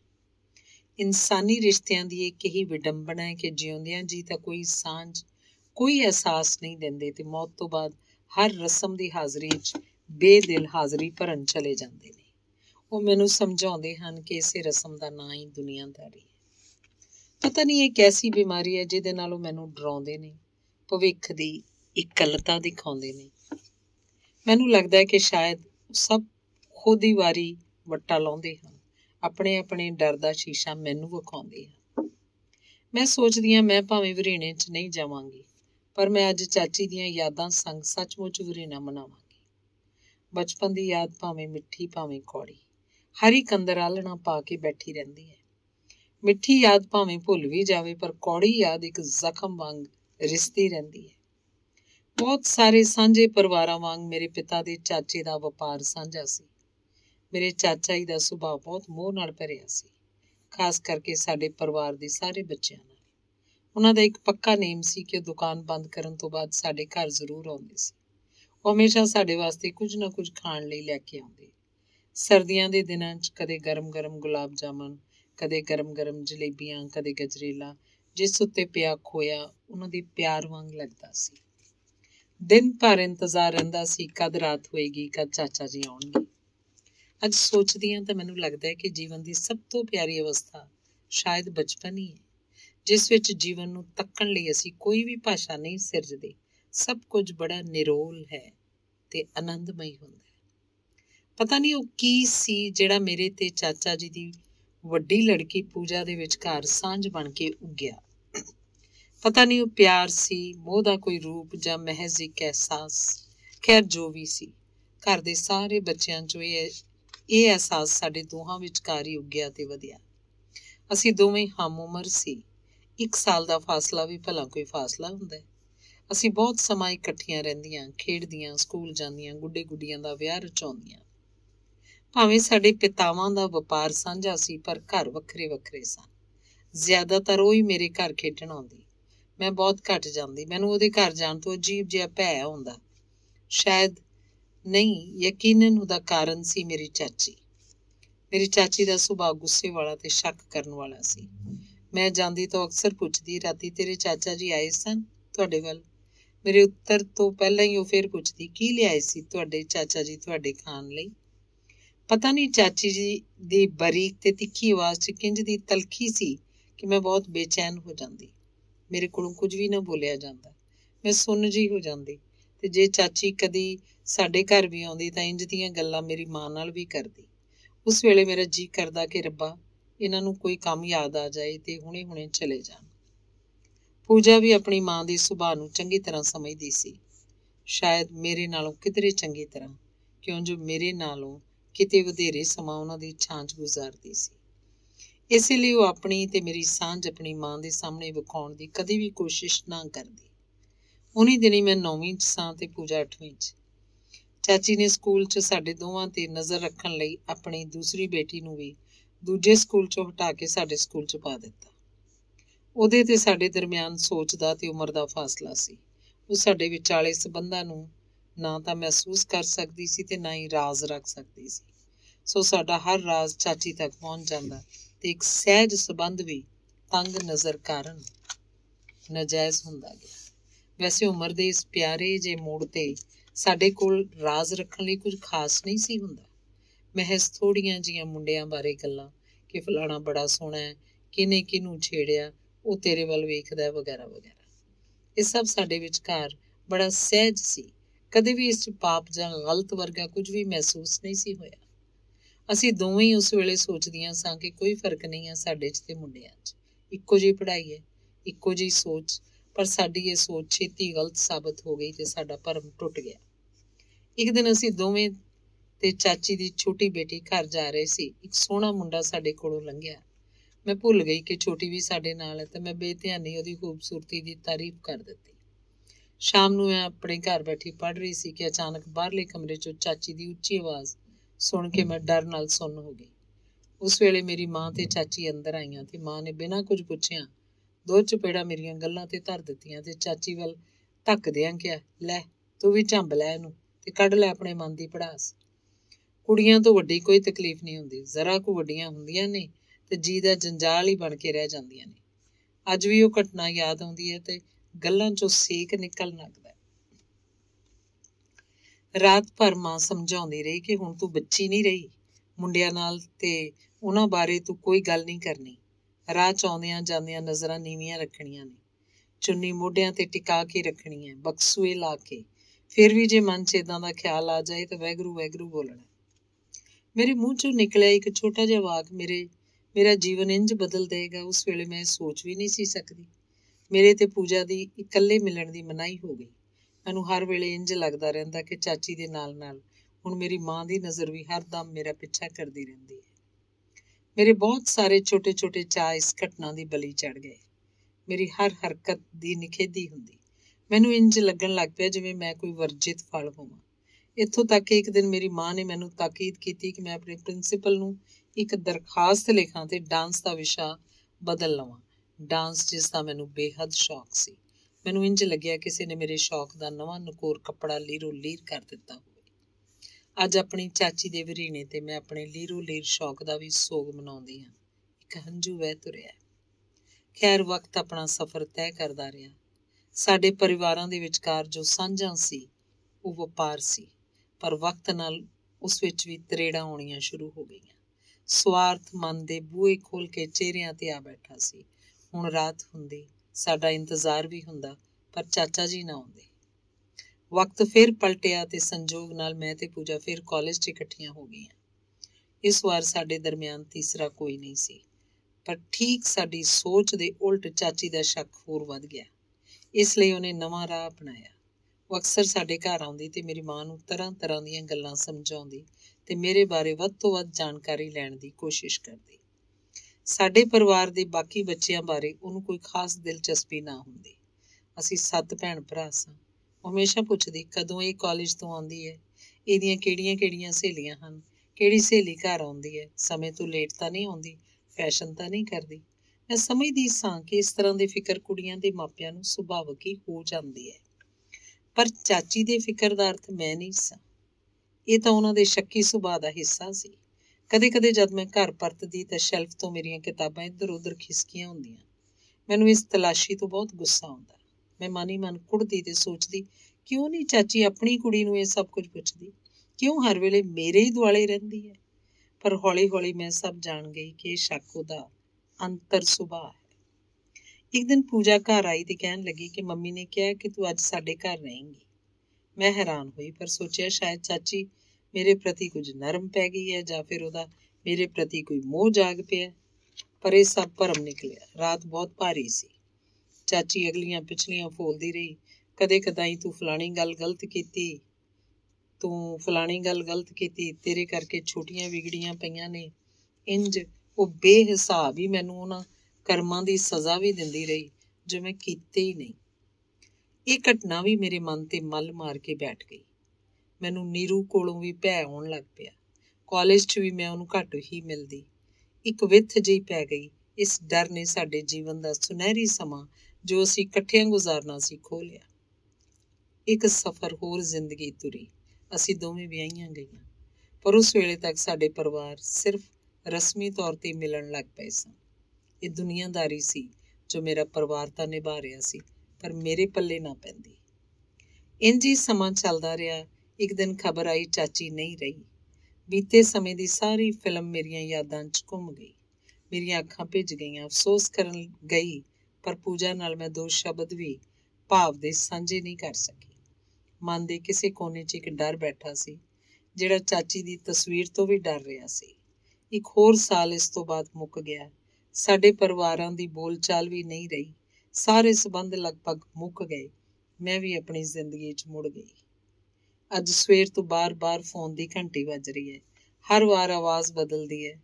ਮੇਰੇ ਸਾਰੇ ਰਿਸ਼ਤੇ ਬਾਰ-ਬਾਰ ਦੁਨੀਆਦਾਰੀ ਨਿਭਾਉਣ ਦੀ ਹਾਕ ਮਾਰ ਰਹੇ ਹਨ, ਵਰੀਣੇ ਤੇ ਆਉਣ ਲਈ ਆਖ ਰਹੇ ਹਨ। ਪਰ ਹੁਣ ਮੈਨੂੰ ਜਾਣ ਦੀ ਲੋੜ ਨਹੀਂ ਰਹੀ। ਮੈਂ ਤਾਂ ਵਰੀਣਾ ਕਰ ਲਿਆ, ਚਾਚੀ ਨੂੰ ਯਾਦ ਕਰ ਲਿਆ। ਧੰਨਵਾਦ। ਅਗਲਾ ਲੇਖ ਹੈ ਓਲਾ। ਕਿੰਨੇ ਦਿਨਾਂ ਦਾ ਦਵੰਦ ਚੱਲ ਰਿਹਾ ਆਪਣੇ ਆਪ ਨਾਲ। ਵਿਸ਼ਾਲ ਨੂੰ ਕੋਸ ਰਹੀਆਂ ਕਿ ਕਿਸ ਸੋਚ 'ਚ ਪਾ ਦਿੱਤਾ ਮੈਨੂੰ। ਬਹੁਤ ਸਾਲਾਂ ਤੋਂ ਆਪਣੇ ਉਸ ਓਲੇ ਨਾਲ ਲੜ ਰਹੀ ਹਾਂ ਜੋ ਮੈਂ ਦੇਖਣਾ ਨਹੀਂ ਚਾਹੁੰਦੀ ਸੀ, ਪਰ ਵਿਸ਼ਾਲ ਦੇ ਇੱਕ ਸ਼ਬਦ ਨੇ ਮਨ ਦੇ ਕਿਸੇ ਕੋਨੇ 'ਚ ਪਏ ਹਾਦਸੇ ਨੂੰ ਉਥਲ-ਪੁਥਲ ਕਰ ਦਿੱਤਾ। ਹਾਰ ਕੇ ਵਿਸ਼ਾਲ ਨੂੰ ਫੋਨ ਕਰਦੀਆਂ ਤੇ ਮਨਾ ਕਰਦੀਆਂ ਕਿ ਮੈਂ ਓਲੇ ਬਾਰੇ ਲਿਖ ਨਹੀਂ ਸਕਦੀ। ਦਲੀਲਾਂ 'ਚ ਬਹਿਸ ਪੂਰੀ ਤਰ੍ਹਾਂ ਭਖਵੀਂ ਹੋ ਗਈ। ਵਿਸ਼ਾਲ ਨੇ ਮੈਨੂੰ ਫਿਰ ਤੋਂ ਉਕਸਾ ਵੀ ਦਿੱਤਾ ਤੇ ਮਨਾ ਵੀ ਲਿਆ ਓਲੇ ਬਾਰੇ ਲਿਖਣ ਲਈ। ਮੈਂ ਹਮੇਸ਼ਾ ਆਪਣਾ ਤਜਰਬਾ ਲਿਖਣ ਦੀ ਕੋਸ਼ਿਸ਼ ਕਰਦੀ ਹਾਂ ਤੇ ਉਸ ਤਜਰਬੇ ਦੌਰਾਨ ਜੀਵਨ ਚਾਹੇ ਨਾਮ ਮੇਰੇ ਲਈ ਕੋਈ ਅਰਥ ਨਹੀਂ ਰੱਖਦੇ। ਜੋ ਵੀ ਬੀਤਦਾ ਉਸ 'ਚ ਤੁਹਾਡੀ ਕਮਜ਼ੋਰੀ ਦਾ ਅੰਸ਼ ਵੀ ਜ਼ਰੂਰ ਹੁੰਦਾ ਹੈ। ਓਲੇ 'ਚ ਲੁਕੇ ਰਾਜ਼ ਇੰਝ ਹੀ ਕਦੇ ਹਰਫਾਂ ਤੇ ਉਲੀਕੇ ਜਾਂਦੇ, ਜਿਵੇਂ ਅਣਜਾਣੇ 'ਚ ਸੁੱਟੇ ਬੀਜਾਂ ਤੇ ਉਗਾਉਣ ਕਰੂੰਬਲਾਂ। ਜਿਉਂਦੀ ਜੀ ਜ਼ਿੰਦਗੀ 'ਚ ਕਿੰਨਾ ਕੁਝ ਵਾਪਰਦਾ ਹੈ। ਕੁਝ ਪਾਣੀ ਵਾਂਗ ਵਹਿ ਜਾਂਦਾ ਹੈ, ਕੁਝ ਬਰਫ਼ ਬਣ ਛਾਤੀ 'ਚ ਜੰਮ ਜਾਂਦਾ ਹੈ ਤੇ ਕਦੇ-ਕਦੇ ਜੀ ਕਰਦਾ ਹੈ ਕਿ ਆਪ ਹੀ ਬਰਫ਼ ਦੀ ਸਿੱਲ ਥੋੜਾ ਤੇ ਭਾਵ ਉੱਠਦੀ ਦੇਖਾਂ ਤੇ ਆਜ਼ਾਦ ਹੋ ਜਾਵਾਂ। ਖਾਸ ਤੌਰ ਤੇ ਲੋਕਾਂ ਦਾ ਜੀਵਨ ਸਭ ਨੂੰ ਆਪਣੇ ਵੱਲ ਖਿੱਚਦਾ ਹੈ ਤੇ ਅਸੀਂ ਆਕਰਸ਼ਿਤ ਵੀ ਹੋ ਜਾਂਦੇ ਹਾਂ ਤੇ ਉਹਨਾਂ ਵਰਗੇ ਖ਼ਾਬ ਤੇ ਹਕੀਕਤਾਂ ਸਾਡੇ ਅੰਦਰ ਨਵੀਆਂ ਕਰੂੰਬਲਾਂ ਉਗਾਉਣ ਲੱਗਦੀਆਂ ਹਨ। ਮੁਹੱਬਤ ਦੇ ਜਗਦੇ ਮਗਦੇ ਦੀਵੇ ਦੀ ਲੋ ਨੂੰ ਘਿਓ ਦੀਆਂ ਚੰਦ ਬੂੰਦਾਂ ਪੂਰੀ ਤਰ੍ਹਾਂ ਭੜਕਾ ਜਾਂਦੀਆਂ ਹਨ। ਮੈਂ ਅਮਿਤ ਤੋਂ ਬਗੈਰ ਜੀਣਾ ਸਿੱਖ ਰਹੀ ਸੀ। ਜ਼ਿੰਦਗੀ ਦੀ ਲੋ ਕਦੇ ਮੱਧਮ ਹੋ ਰਹੀ ਸੀ, ਕਦੇ ਤੇਜ਼। ਅਚਾਨਕ ਇੱਕ ਆਮਦ ਨੇ ਆਪਣੀ ਆਮਦ ਨਾਲ ਦੀਵੇ ਨੂੰ ਆਪਣੇ ਸ਼ਬਦਾਂ ਨਾਲ ਜਗਾ ਦਿੱਤਾ। ਖੁਸ਼ਗਵਾਰ ਮੌਸਮਾਂ ਦੀ ਫਿਰ ਤੋਂ ਸ਼ੁਰੂਆਤ ਹੋਈ। ਬਹੁਤ ਕੁਝ ਚੰਗਾ ਲੱਗਣ ਲੱਗਾ। ਮੈਂ ਅਮਿਤ ਲੱਭਣ ਲੱਗ ਪਈ। ਉਮਰ ਤੋਂ ਛੋਟੀ ਉਮਰ ਦੇ ਸਾਥ ਨੇ ਮਨ ਦਾ ਮੌਸਮ ਖੁਸ਼ਗਵਾਰ ਕਰ ਦਿੱਤਾ ਸੀ। ਕਿਤੇ ਨਾ ਕਿਤੇ ਆਪਣੇ ਹੁਸਨ ਤੇ ਮਾਣ ਹੋਣ ਲੱਗਾ ਸੀ। ਆਕਰਸ਼ਣ ਤੇ ਮੁਹੱਬਤ ਦੇ ਫਰਕ ਦਿਲੋਂ ਦਿਮਾਗ ਤੇ ਮਿਟਣ ਲੱਗੇ ਸੀ। ਵਿਚਾਰਾਂ ਦੀ ਸਾਂਝ ਹੋਣ ਲੱਗੀ। ਵਿਚਾਰ, ਸੋਚ ਤੇ ਜੀਵਨ ਬਹੁਤ ਤਰ੍ਹਾਂ ਦੇ ਅੰਦਾਜ਼ ਦਿਖਾ ਰਹੇ ਸੀ। ਵਕਤ ਬੀਤਣ ਲੱਗਾ। ਹੌਲੀ-ਹੌਲੀ ਉਹ ਸੱਚ ਸਾਹਮਣੇ ਆਉਣ ਲੱਗੇ ਜੋ ਹਕੀਕਤ ਦੀ ਤਰਜਮਾਨੀ ਕਰਨ ਲੱਗੇ। ਅੰਮ੍ਰਿਤਾ ਇਮਰੋਜ਼, ਸਾਇਰਾ ਬਾਨੋ, ਦਲੀਪ ਕੁਮਾਰ, ਸਲਮਾਨ ਰਸ਼ੀਮ ਵਰਗੀਆਂ ਉਦਾਹਰਨਾਂ ਤੇ ਟਿਕੀ ਮੁਹੱਬਤ ਦਾ ਅੰਜਾਮ ਕੁਝ ਵੀ ਹੋ ਸਕਦਾ ਸੀ। ਖੈਰ, ਮੰਜ਼ਿਲ ਤੈਅ ਹੋਣ ਤੋਂ ਪਹਿਲਾਂ ਹੀ ਸਭ ਟੁੱਟ ਗਿਆ। ਉਸ ਟੁੱਟਣ ਨੇ ਮੈਨੂੰ ਤੋੜਿਆ ਵੀ ਤੇ ਇੱਕ ਅਹਿਸਾਸ ਵੀ ਦਿੱਤਾ ਕਿ ਮੈਂ ਅਮਿਤ ਵਰਗੀ ਸ਼ਖਸੀਅਤ ਨਾਲ ਰਹੀ ਤੇ ਸੋਚ ਦਾ ਖੁੱਲ੍ਹਾਪਣ ਉਸ ਅੰਦਰ ਸੀ, ਸ਼ਾਇਦ ਹੀ ਕਿਸੇ ਦੇ ਹਾਣ ਦਾ ਹੋਵੇ। ਇੱਕ ਵਾਰ ਮੈਂ ਬੋਲਡ ਐਂਡ ਬਿਊਟੀਫੁਲ ਸ਼ੋਅ ਦੇ ਹੀਰੋ ਨਾਲ ਇੱਕ ਚੁੰਮਣ ਦਾ ਤਸੱਵਰ ਕੀਤਾ ਸੀ ਤੇ ਸਾਡੇ ਰਿਸ਼ਤੇ ਦੀ ਪ੍ਰਾਪਤੀ ਸੀ ਕਿ ਮੈਂ ਅਮਿਤ ਨੂੰ ਦੱਸ ਸਕੀ ਸੀ। ਇਸ ਗੱਲ ਤੇ ਅਮਿਤ ਬਹੁਤ ਹੱਸਿਆ ਸੀ। ਉਹਨੇ ਇੰਨਾ ਹੀ ਕਿਹਾ ਸੀ ਕਿ ਇਨਸਾਨ ਦਾ ਮਨ ਕਦੇ ਕੁਝ ਵੀ ਮਹਿਸੂਸ ਕਰ ਸਕਦਾ ਹੈ, ਉਹਨੂੰ ਸਮਝ ਕੇ ਨਿਕਲਣਾ ਹੀ ਜਿੱਤ ਹੈ। ਮੇਰੀ ਦੋਸਤ ਨੇ ਮੈਨੂੰ ਕਿਹਾ ਕਿ ਤੇਰਾ ਸੁਭਾਅ ਮਰਦਾਂ ਦੇ ਮੇਚ ਦਾ ਨਹੀਂ ਹੈ। ਤੇਰੇ ਅੰਦਰ ਜੋ ਬੇਬਾਕੀ ਹੈ, ਖੁੱਲੇ ਵਿਚਾਰ ਹੈ, ਉਹ ਕਿਸੇ ਵੀ ਨਵੇਂ ਰਿਸ਼ਤੇ ਨੂੰ ਦਰਕਾਰ ਨਹੀਂ ਹੈ। ਖੈਰ, ਜੋ ਹੋਇਆ ਉਹਦੇ ਦਰਦ ਜਾਂ ਅਫਸੋਸ 'ਚ ਮੈਂ ਕੁਝ ਨਹੀਂ ਲਿਖਣਾ ਚਾਹੁੰਦੀ, ਨਾ ਹੀ ਉਸ ਸ਼ਖਸ ਦੇ ਪ੍ਰਤੀ ਕੋਈ ਗਿਲਾ ਹੈ। ਰੱਬ ਗਵਾਹ ਹੈ, ਮੈਂ ਸ਼ੁਕਰੀਆ ਹੀ ਅਦਾ ਕਰਦੀ ਜੋ ਮੈਂ ਅੱਜ ਹਾਂ, ਕਦੇ ਨਾ ਹੁੰਦੀ। ਕੁਝ ਸਵਾਲ ਨੇ ਕਿ ਇਨਸਾਨ ਆਪਣੀ ਓਹਲੇ 'ਚ ਕਿਵੇਂ ਜੀ ਲੈਂਦਾ ਹੈ। ਜੋ ਮੁਹੱਬਤਾਂ ਕਿਸੇ ਨੂੰ ਵੇਖ ਕੇ ਹੁੰਦੀਆਂ ਹਨ, ਉਹਨਾਂ 'ਚ ਕਦੇ ਸੱਚਾਈ ਨਹੀਂ ਹੋ ਸਕਦੀ। ਅਸੀਂ ਸਿਰਫ ਉਹਨਾਂ ਬਾਰੇ ਪੜ੍ਹ ਸਕਦੇ ਹਾਂ, ਪਰ ਉਹਨਾਂ ਦੇ ਸੋਚ ਦੇ ਹਾਣ ਦਾ ਕਦੇ ਨਹੀਂ ਹੋ ਸਕਦੇ। ਮੇਰੇ ਸੁਭਾਅ ਤੇ ਸੋਚ 'ਚ ਘੜੋਤ ਨਹੀਂ ਹੈ। ਇਹ ਮੇਰੇ ਜੀਵਨ ਦਾ ਕੌੜਾ ਸੱਚ ਵੀ ਹੈ ਤੇ ਮਾਣ ਵੀ। ਮੁਹੱਬਤ ਦੇ ਇਸ ਖੇਡ ਵਿੱਚ ਮੇਰੀ ਸੋਚ ਸਭ ਤੋਂ ਵੱਡੀ ਦੁਸ਼ਮਣ ਵੀ ਬਣ ਗਈ। ਬਚਪਨ ਤੋਂ ਹੀ ਅਲੱਗ ਹੋਣ ਦੀ ਪ੍ਰਵਿਰਤੀ ਮੇਰੇ ਅੰਦਰ ਸੀ ਤੇ ਹਰ ਹਾਲਤ 'ਚੋਂ ਬਾਹਰ ਨਿਕਲਣ ਦੀ ਤਾਕਤ ਵੀ। ਔਰਤ ਦੇ ਇਸ ਹੌਸਲੇ ਮਰਦਾਂ ਲਈ ਢਕੌਂਸਲੇ ਹੀ ਸਾਬਤ ਹੋਏ ਹਨ। ਮਰਨ ਵਾਲੇ ਬੰਦੇ ਨਾਲ ਕੋਈ ਓਹਲਾ ਨਹੀਂ ਹੁੰਦਾ, ਪਰ ਮੇਰੇ ਮਨ 'ਚ ਹਮੇਸ਼ਾ ਰਹੇਗਾ ਕਿ ਜਦੋਂ ਇਹ ਸਭ ਵਾਪਰਿਆ ਤੇ ਅਮਿਤ ਕਿੱਥੇ ਸੀ? ਮੇਰੇ ਤੋਂ ਓਹਲੇ ਕਿਉਂ ਹੋ ਗਿਆ? ਕਈ ਸਵਾਲ ਅੱਜ ਵੀ ਤੰਗ ਕਰਦੇ ਹਨ। ਖੈਰ, ਲਿਖਣਾ ਤੇ ਲਿਖ ਕੇ ਮੁਕਤ ਹੋ ਜਾਣ 'ਚ ਵੀ ਆਪਣਾ ਇੱਕ ਸਕੂਨ ਹੈ। ਖੈਰ, ਮੈਂ ਇੱਕ ਓਹਲੇ ਤੋਂ ਛੁੱਟ ਗਈ ਹਾਂ। ਇਹ ਸਭ ਕੁਝ ਨੇ ਮੈਨੂੰ ਅਮਿਤ ਦੇ ਹੋਰ ਨੇੜੇ ਕੀਤਾ ਹੈ। ਪਹਿਲਾਂ ਵੀ ਕੋਈ ਵਿੱਥ ਨਹੀਂ ਸੀ, ਉਹ ਹੋਰ ਵੀ ਮੇਰੇ ਵੱਲ ਸਰਕ ਆਇਆ। ਕਾਸ਼ ਇੰਝ ਹੋ ਸਕਦਾ ਕਿ ਅਮਿਤ ਦੇ ਰੁਕੇ ਸਾਹਾਂ 'ਚ ਆਪਣੇ ਸਾਹ ਪਾ ਕੇ ਉਹਨੂੰ ਮੋੜ ਲਿਆਵਾਂ। ਮੇਰੇ ਇੱਕੋ ਇੱਕ ਓਹਲੇ ਦੇ ਐਨ ਵਿਚਕਾਰ ਖੜਾ ਅਮਿਤ ਮੁਸਕਰਾ ਰਿਹਾ ਹੈ।